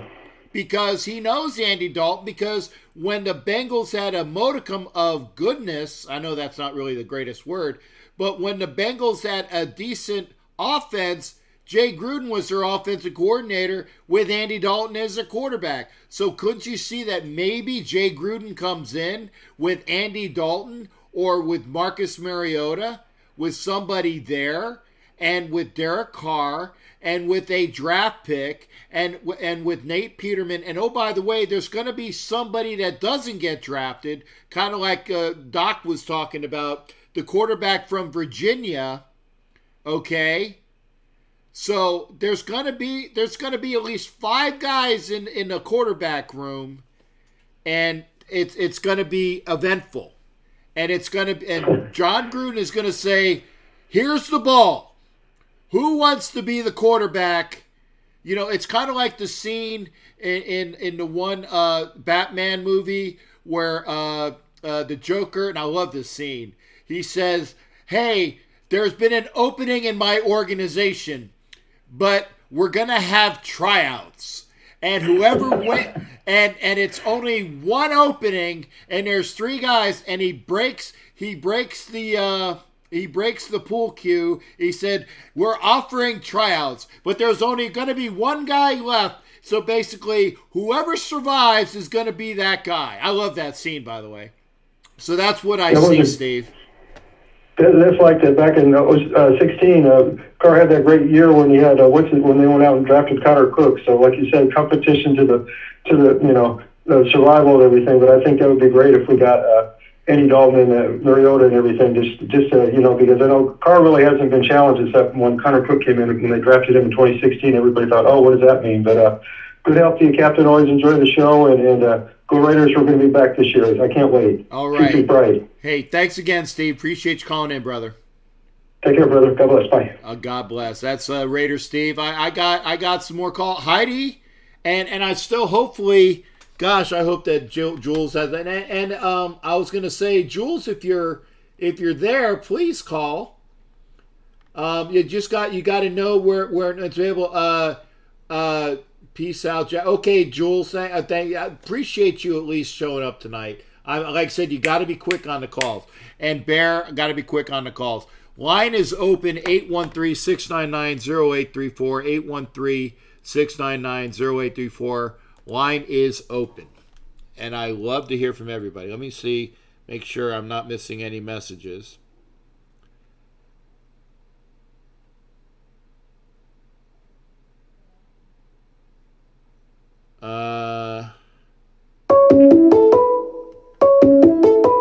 Okay.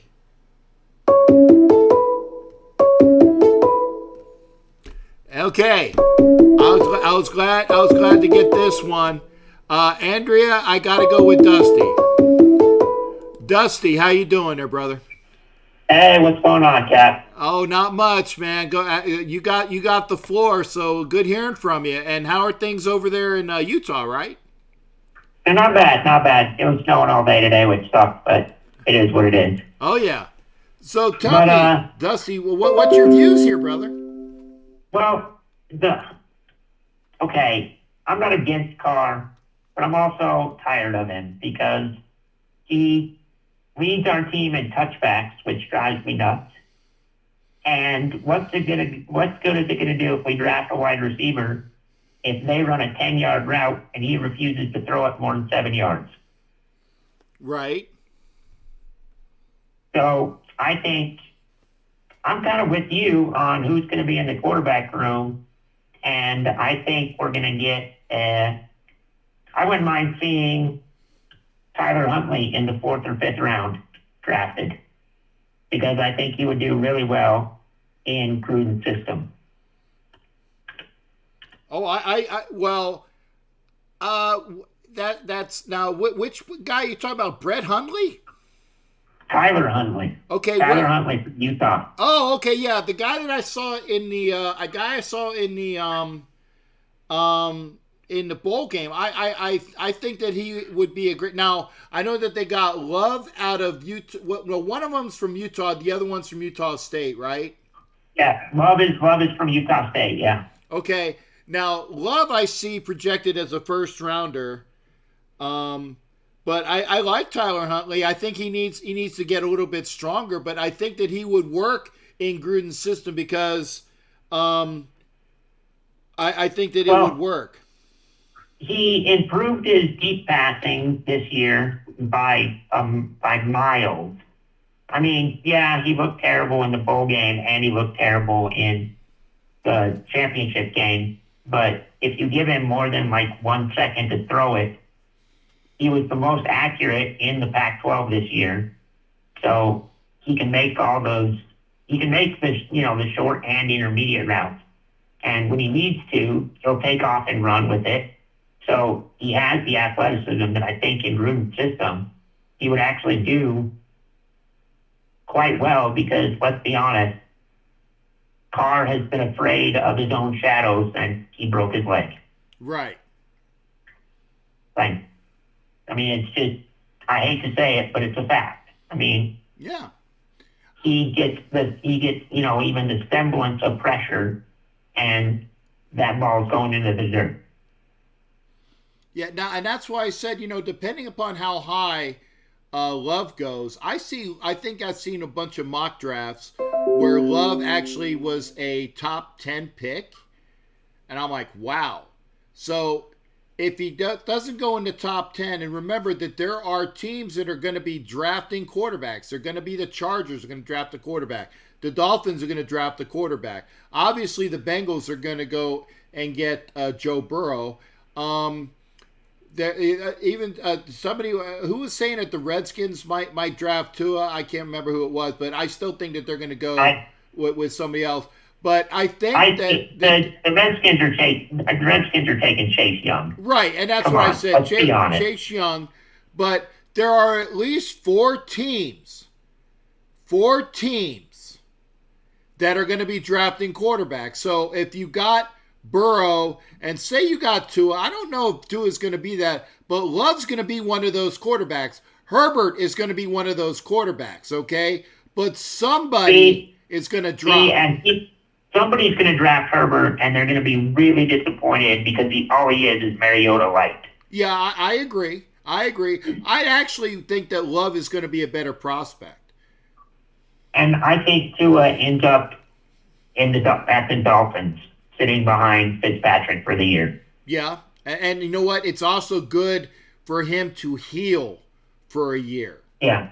I think that Tua, whoever drafts Tua, and again, I don't want to jump up for Tua, but Tua is going to need to heal, kind of like what the Cowboys did with the linebacker that they drafted a couple years ago, and they basically redshirted him as a pro. They put him on IR and they let him heal up. The Raiders did that with the kid out of the running back. 29, I can't remember his name. He was that really good, Michael Bush, okay?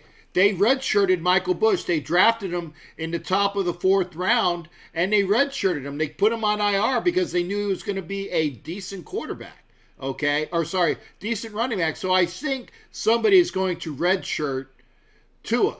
And like I said, there's plenty of good guys. I would get, and again, Don Webb said it, Eason, Fromm, thank you there, Don. Jalen Smith. There's availability that the Raiders can get a good quarterback. I hate to remind everybody, but Tom Brady was pick number 199. I think that's the 4th round, right? He was in the 6th round. Okay. He was picked 199. That much I remember. Okay. So there are plenty of people that pan out. You don't have to draft a quarterback in the 1st round. And I agree with you. I think Herbert is going to flame out.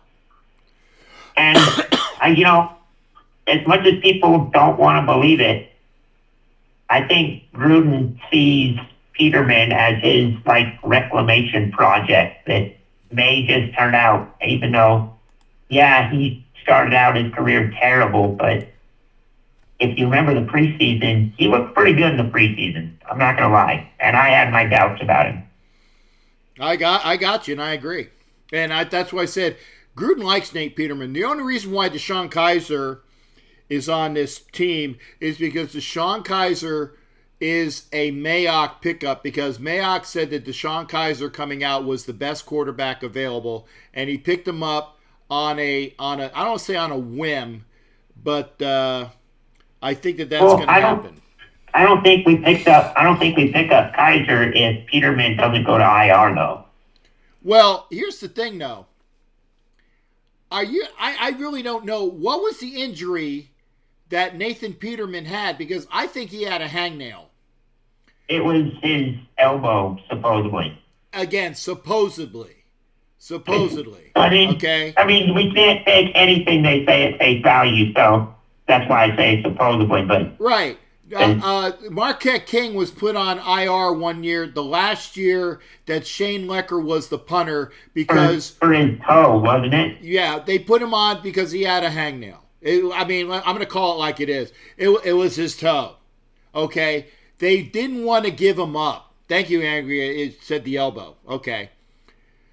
I think that it was more the fact that they wanted to see what they had with him. They didn't want him to get away, and they wanted when Kizer became available, That was the thing. He was cut. He became available right after that. And I think that, okay, well, Peterman could have gotten injured, but I don't think that it was an IR-worthy injury. I think that they said, we're going to keep Deshaun Kaiser. Hey, Dusty, I'm going to go to the next caller. Thank you for calling in, brother. Sounds good, man.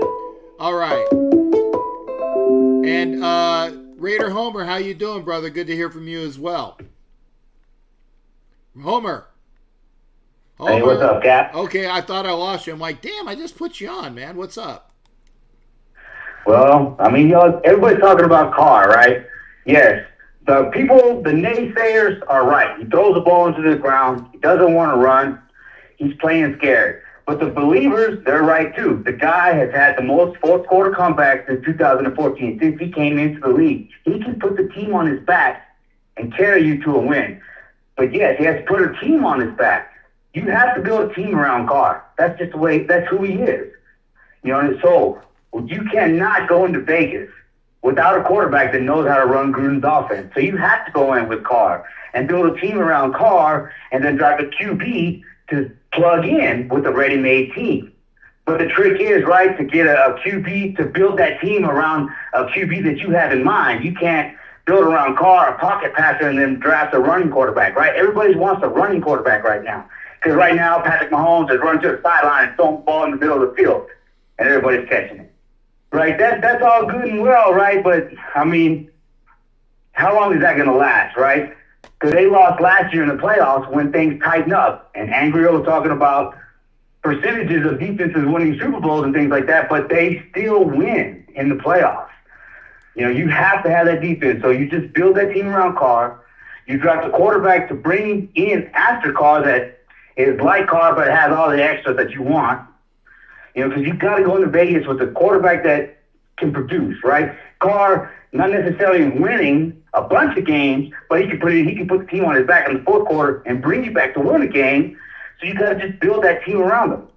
I mean, and we're stuck, right? As the Raider Nation, we're stuck, man. We've been seeing this shit for a long time. We're tired of it, right?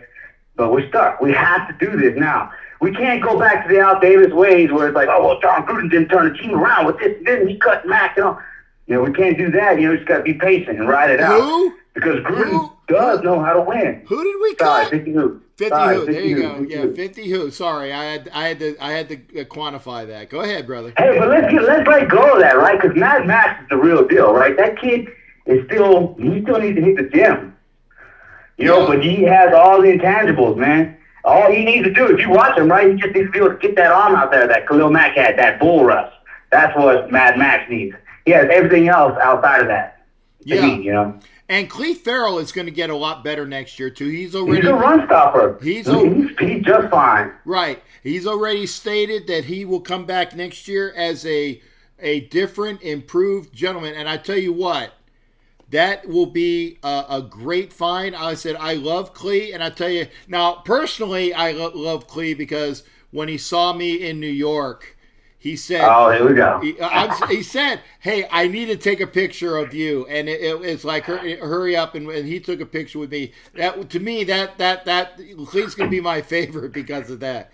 But yeah, that's cool, man. I got that. I mean, hell, well, you have Mad Max. You know, another positive, right? To as long as we're talking about the defense, right? Is that Hurst, right, and PJ Hall were rated PFS, highest rated defenders on the line, I think, or whatever. There's some little bit of details in there I didn't read, but. They're one of the highest rated players on the defense, you know, because they didn't produce a bunch of numbers like Mad Max getting 10 sacks, but Mad Max got 10 sacks because they were so highly rated. They were pushing that pocket forward. That's what Mac was missing, or 50 who was missing, right? He didn't have somebody to push the pocket forward. We got those guys now, you know. And Trayvon Mullen, man, that dude's legit, man. There were some shady calls that they were just throwing, and that article came out today where the dude put out the numbers. That military guy is a Raider fan, you know, but. I mean, I don't know. Just you gotta build around Carr for now. You can't jettison Carr. You're not gonna get the value back for him as far as trades. You already got a lot of money invested in him. You know he can bring you back in the fourth quarter. 2 minutes to go, Carr has the ball.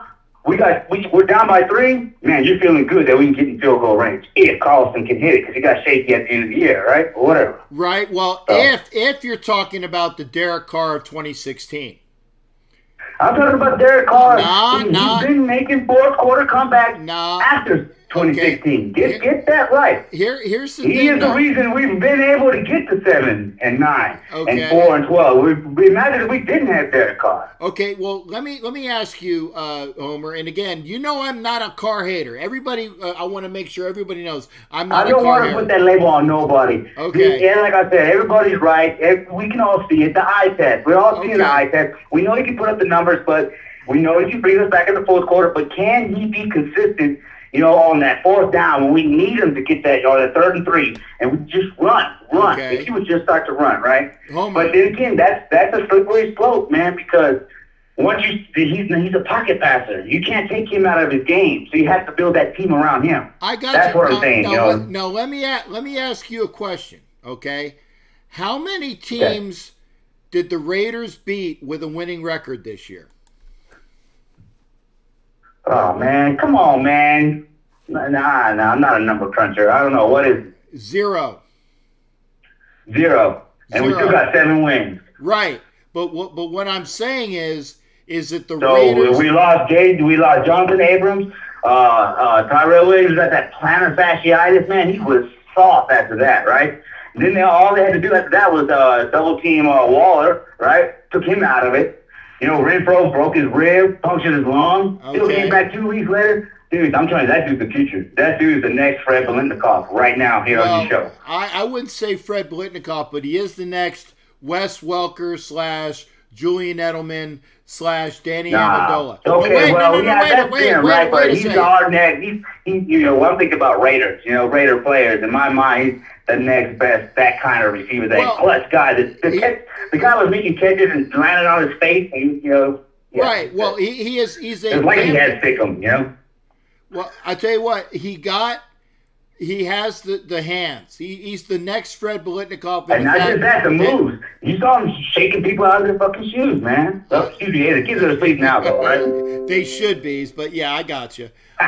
But no, I agree that he's a fantastic pickup. But he's not a number 1 receiver, but he doesn't need to be a number 1 receiver. He needs to be... The slot is huge in the NFL now. Exactly. He needs to do get the linebacker matchups and the safety matchups. They can't keep up with him. They were saying, I saw an article where his separation was elite. They can't keep up with him. Now, if the ball's behind him, they'll catch up to him. But you put that ball where it needs to be, that dude's open. That's that. What do they say? It's a game of inches, right? 2-foot window, that's open in the NFL. Right. This guy's giving you elite, so you're thinking, 3-foot separation, 3.5 feet, something like that? Okay, well, I agree. The Raiders need to build around Carr. But don't be surprised. I called for the Mac trade. Everybody said I was fucking crazy. I said, watch Mac fuck around and get traded. Raider Homer. Gone. Well, and remember, who did we get? I would not be surprised. Who did we get in the Mac trade? Josh Jacobs. Bingo. But not just that. In that same draft, we got Mac's replacement, Mad Max. Okay. I got you. That was, and then Renfro, I'm telling you, dude, that was, and Jonathan Abrams, right? If he doesn't play so reckless, right? Take care of his body a little bit, but then you take him out of the game. You will see how that goes. Get some muscle on that kid, Yeah. By the way, Logan Moore, the Colts were 500.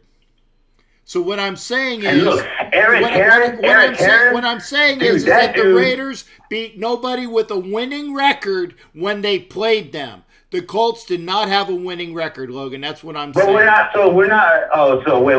What? The Colts did not have a winning record when we beat them. That's what I'm saying. When the Raiders played every team that they won against this year, they did not have a winning record. That's what I'm saying. Yeah, well, you know what? We're not losing to losers, right?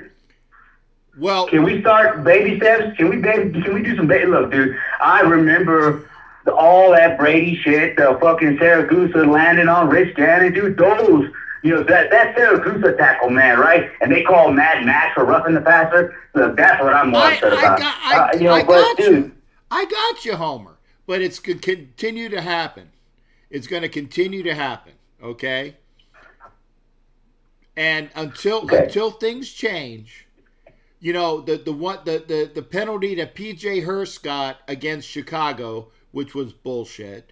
The penalty that Mad Max got against I can't remember who it was. I think the Chiefs was bullshit. He got like 3 bad roughing the passer calls. Yeah. They were terrible.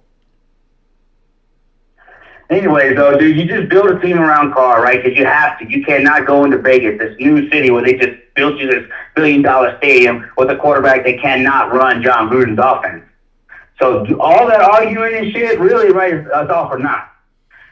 You know, so we got to step back and take a look and say, hey, you know, at least Carr, we know he can bring us back in the fourth. We got to build a team around him, and then if we build this team around Carr, we get this backup QB, which I think we should draft a quarterback this year somewhere. I don't know. I don't pay attention to all the players. Yeah, I like Sam Ellinger, but somebody said in the chat line that he's going back to Texas, so maybe next year.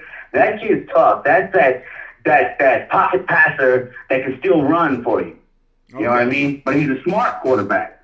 Uh-huh. That's that Gruden type, you know? Yeah. But again, if you're going next year, there's some kid in Clemson that everybody is really high on. So if you the tall kid, number 7, right? Yeah, if you want to shoot your wad with Trevor Lawrence, there you go. Hey Homer, I'm gonna let you go, brother, but thank you. But we hit that Clemson well one too many times now, I think, right? Can't go back to that. Nah, who said that we can't? Oh, yeah, you're right. All right, Cap, have a good night. All right, thanks again, Homer. Good hearing from him. That was Raider Homer, and we've been on for 2 hours. So if you want to call in, and I understand that Raider Bear is on. I get it. So if you're a regular Raider Bear viewer, I understand. So if you're already over there, then I understand as well. But if you want to continue to call in, then let's do that as well. We'll see if we got any more calls. I know Mike Sarah was there. I know that Jules was waiting for a while, and I apologize. We didn't get a chance to see her call in because I couldn't get to her in time. If you're here, thank you for being here. But if you want to call in, I'll take 1 or 2 more calls. But you got to be ready. Line is open, 813-699-0834, 813-699-0834. I'll take a call or 2. No, Angry, if you want to call, Angry, call back. I definitely want to hear from you. It wasn't that it wasn't that it was the matter when you, there you go. And Andrea, I'm telling you something that I normally don't do. I don't normally allow people to call in twice. But for you, I am doing it. Go ahead, honey. I know you had some ideas, so let's go. I do. Okay, so a couple of things I wanted to talk about. With Derek Carr, people keep talking about he has no receivers, or he checks it down, or he does throw big, and he can make whatever. The problem with him this year is that he's had so many receivers that cannot catch a ball. That's true. I think his first read is the guy who he trusts the most, and if he doesn't get that, then that's when he checks down. So that's a valid point. That's a valid point. Know, it's something that you have to consider, that all the crap that he's been put through. And I'm a big Derek Carr fan, like I said before, but I'm going to hold him accountable. You know, he needs to be more of a 10-read quarterback. He needs to be able to go down his list and actually wait for that check down. But, he still has a lot of adversity that he's had to deal with. And there was something else I was going to say, and I can't remember what it was. So I might just move on from that. Go ahead and come back. Go ahead and come back to it, because you'll think about it. Go ahead. I'm sure I will. But I mean, it's the whole thing that you have to take the good with the bad with Derek Carr. You can't look at him and say, well, he's terrible. He threw checkdowns all year, because he did not. He didn't throw checkdowns all year. But he has to be able to trust who he's throwing to. And unless we find a number 1 wide receiver, then that's not going to happen. Homer brought up Hunter Renfrow. He is fantastic. And, I mean, when he's not hurt, he played like a monster in that one game where he punctured his lung. But, you know, once he got hurt, we could tell that he was hurt, though. But he's become more than just third and Renfrow. He actually stands up to DBs, even though he's smaller than a lot of them. And he runs well, and he dodges. And if we're looking at slot receivers, he's perfect. But we need a number one big receiver. We do. And Hugh Brown wasn't it. If we could find Megatron somewhere, that would be great. But well, we had the opportunity to draft him last year, and the Seahawks took him. Kid by the name of Metcalf. Yeah. DK Metcalf didn't look great in his combine, and he didn't look great on the field with his feet. I mean, he was a terrible route runner. Yeah. So Pete Carroll has done something with him that I don't know that we could have done. I think he got the right fit, and I don't think that he would have been as successful in a Gruden offense. Okay. So it's shoulda, coulda, woulda. I got you. And by the way, I'm going to take a couple seconds. Logan, look up. I might be saying that the Raiders were either tied with the same people with the same record, because I looked up the stat too. Okay, I still go by the fact that the Raiders did not beat anybody with a winning record, or they had the same record when they played them. Now look up the stat. Okay. We were 2-1 when we played the Colts, correct? I believe, because I was there in Indy for that game. And when we were, sure. I think we had the same record as the Colts, and I think we had the same record as the Bears. I looked it up, and I thought I saw that the Raiders beat nobody with a winning record when we played them. Go ahead and look that back up and see what the records were. I might be mistaken, but I thought that we had never beaten anybody this year. Like the Cow Patties. Like the Cow Patties the same way. They never beat anybody with a winning record this year. It's the way it is. I'm sorry, Andrea. Go ahead. Hey, Logan, I wasn't saying nobody wants to talk to you. I just said nobody wants to talk. Just so you know. And so you make a really good point there. And if you look at like San Francisco, the first half of their season, they didn't beat winning record teams. It took until week 10 when people were, when you watched them actually play and they lost. Was it week 10 or week 9? I can't remember. Anyways, and then there was the huge discussion about how, they're not legit. They're not a real team. And then they came back and they started playing better. Our issue was, like Matt said, we had easily the hardest schedule in the league. No question about it. We had more than 10 times the travel miles as, the Patriots, or nearly 10 times. But that definitely wears on a team. Yeah. And you can't, I don't know. It's just not, this year was maybe an outlier because of that hard schedule. I think a 7-9 record at the end of the year is a good record. No, and I tell you what, there was some wise old gentleman at the beginning of the year, I can't remember who it was, some wise old guy that said that the Raiders would be 7-9, 8-8 at the best. And I can't remember who it was. You might remember for me there, Andrea. Any idea? Was it Captain Jack? There you go. Yeah, Captain Jack. Okay. Yeah, and I told people, I said, if they're 8-8, they're 100% better than they were last year, and that's the way to market. It's like, what did we see? And oh, by the way, the Raiders are really 9-7, 9-7, really. But the NFL doesn't agree to that. But they're a 9-7 team, so they're actually better than what I thought they could be. And the amount of penalties that are not called on for our team is a travesty. It's ridiculous. I saw Derek Carr get hit so hard over the last 2 years in several games that they did not even call. Tom Brady would have drawn a penalty flag and probably a suspension from some of those. Yeah. If you look at the running touchdown where Derek Carr kind of dove into the end zone and you had Hunter Renfrow in the background looking like a disco star, Derek got hit hard in the head once he entered that end zone. I don't remember who hit him, but they didn't draw one flag on that. There was nothing.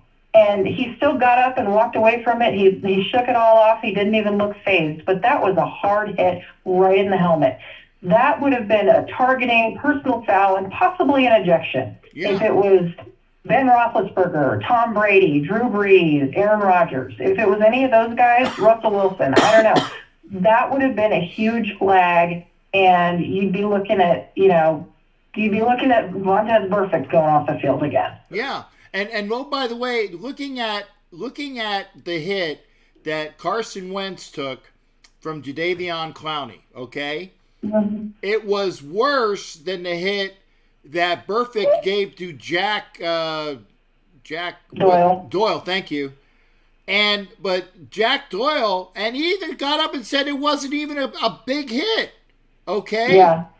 And, so again, I understand you're preaching to the choir, people, about not getting calls and getting screwed over by the refs. You know it, I know it, and Andrea, I've said this, when the Raiders play anybody, it's 11-on-19. Yeah, it is. It absolutely is. And there was, I don't know if you saw the metric that came out, the study that somebody did. I have no idea. Yeah, I saw that. Yeah, it was on my Facebook page where they did the metrics where the Raiders get screwed over more than any team in the NFL, and the team that doesn't get screwed over the most is whoever the Raiders are playing. Yeah. Yeah. Pretty much. And it's a sad state of affairs, but it's a fact of the matter. Right. I mean, Kansas City, 10 or 12 penalties? It was 10 or 12. I think it was 10, and they had absolutely 0 against us. Exactly. 10-0, 12-0, and I was livid when I was in Kansas City freezing my cojones off, and they picked up the flag on what was either their first or second touchdown. I think the second touchdown. They picked up the flag. They said, "Oh, it wasn't offensive pass interference because it was within a yard of line of scrimmage." Bullshit. Yeah. Come on. Yeah. No, you're totally right. I want to address something that Logan said in the chat here. NFL wants guys like Burfict out of the league and used him as an example. They absolutely did. The problem is we need guys like that in the league. Yeah. I was such an opponent of bringing Burfict on, but since he got to the team, he's been a model citizen, basically. Yeah. That hit, like you said, on Jack Doyle, that was ridiculous. I saw him hit harder throughout the season, and not to bust him out, but there was a couple of times I saw Burfict hit somebody that I'm like, what the hell? Why didn't they flag him on that? Because that was pretty bad. But, I mean, that one was powder puff. It was ridiculous, and that's why Burfict was running off the field like laughing and throwing kisses because he knew it was coming. Yeah. And it's unfortunate. It's unfortunate, but I liked Burfict the way he played this year. He was a model citizen considering what he did. But now I'm telling you, people, don't sign him. What we should do, and I don't know, I think that if we offer Burfict a linebacker coach position, because he knows that he was calling out things the way it was in camp and in the games. He was calling things out. Let him do the same thing. Let him do the same thing for us. Teach the players what they need to in Gunther's defense, because when he was there, the defense played well. Then he left, and the defense took a drop, and then they started playing better again at the end of the year under Compton. So, and the other thing is, with him, he's incredibly smart. Incredibly. And the fact that he completely had Paul Gunther's playbook down is ridiculous. I mean, that's crazy because Paul Guenther's kind of like the crazy version of John Gruden on defense. His playbook is ridiculous. Yeah. If you haven't seen it, well, you probably haven't seen it. Nobody has, but I was out that day. Yeah. If you've seen it, good for you, Andrea. Yeah. No comment. So let me ask you this though, Captain. Tell me what you think of.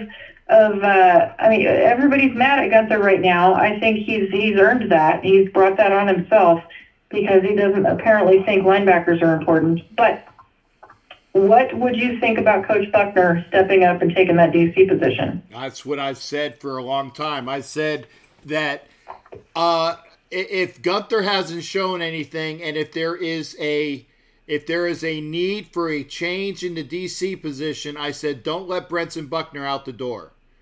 Get him as much cocaines and hookers and anything else you can throw at him. I use the term cocaines and hookers because my good El Wood has that on the back of his jersey, cocaines and hookers. It's fantastic. Right. I love it. But don't let Brenson Buckner leave the Raider premises. He has done so much with the defenses in Tampa. Before when he was with Carolina, I've been following him. I was so happy that he came this way. Do not let Brenson Buckner leave. And for those people that are saying bring in what's his name, old man Bum Phillips' kid. Phillips? Yeah, Phillips. No. The guy is 70 years old and now is having issues relating to his team. Wade Phillips would have been a good idea a couple years ago, but Wade Phillips, not so much now. I'm just saying that's the way I look. And if you look at Buckner, what he did with Arizona, I mean, you can't question how fantastic Arizona's defense was for a little while. 2015, 2016, you still have two of the best players in the league on that defense. Yeah. Chandler Jones does not get enough credit. Somebody give love to Chandler Jones because the man is a beast. Oh, yeah. And Patrick Peterson, those two right there make a defense. I was going to say it's pretty nice when you can have those guys on your team. You definitely look a lot. What do you call it? A lot smarter than you are. Yeah, exactly. A lot more competent. Yeah, like you were saying, anybody can win with the Saints. I agree to a point, but that's what I was still saying about with Bridgewater coming in. I think Bridgewater would be a great addition to the Raiders. I don't know whether it's going to happen, but yeah, I could look good playing for the Saints, and you know how fat and old I am. I could too, and I just had a baby. Well, I think Teddy Bridgewater is a real decent quarterback, and I think Gruden would like him because he's not afraid to use his legs. That I believe, and from all accounts, Gruden's frustration with Derek Carr is because he'll check out of audibles, he'll check out of a play, and he won't use his legs to finish a play. No. He's not running enough. Right. He needs to run. I agree. It was infuriating watching the Denver game when the cornerback shot the gap and was running towards Carr, and Carr he had like 7 yards in front of him of open space, and what does Carr do? He goes 2 steps and throws the ball on the ground. Are you effing kidding me? No. I don't know what was going on there. I mean, he could have easily made that first down. Easily. Yeah. You could drive a truck through that. Right. It was crazy. Yeah. It's amazing what you can do when you have a set of man glands. Let's just say that. Well, like I said earlier in chat, he broke his back and he broke his pinky and he broke his neck or his legs, and he broke his balls. Yeah, so, he did. And that's what's infuriating. Like I said, I like Derek Carr, but you got to show me something. You got to show me something. That's why I said until the Raiders have somebody else in mind, I'm sticking with Carr, providing that they improve their entire team, and that means improving the defense so that Derek Carr is not always playing from behind. Yeah. The defense has got to be the number one priority. It's got to. Yeah. And we're doing things on the offensive line. We, like I said, we signed Denzel Good. I'd like to see DV back. You know, I don't think that, I mean, maybe they get rid of Jackson at right guard. I think that actually that's a huge possibility. That would not surprise me one bit whatsoever. I have heard some discussion about that from behind the scenes, and don't be surprised if it happens. Got it. Well, yeah, honey, it was a pleasure having you here tonight. And like I said, we got to do this more often. And when you're up for it, and I'm not trying to put you on the spot, but I want my back next year if you have some time. Yeah, absolutely. I am looking forward to that. Okay. Well, you heard it here first. Providing Andrea has time and can do things, and even with little Jack tugging at this, we're going to be hopefully doing some shows next year. So be ready for it.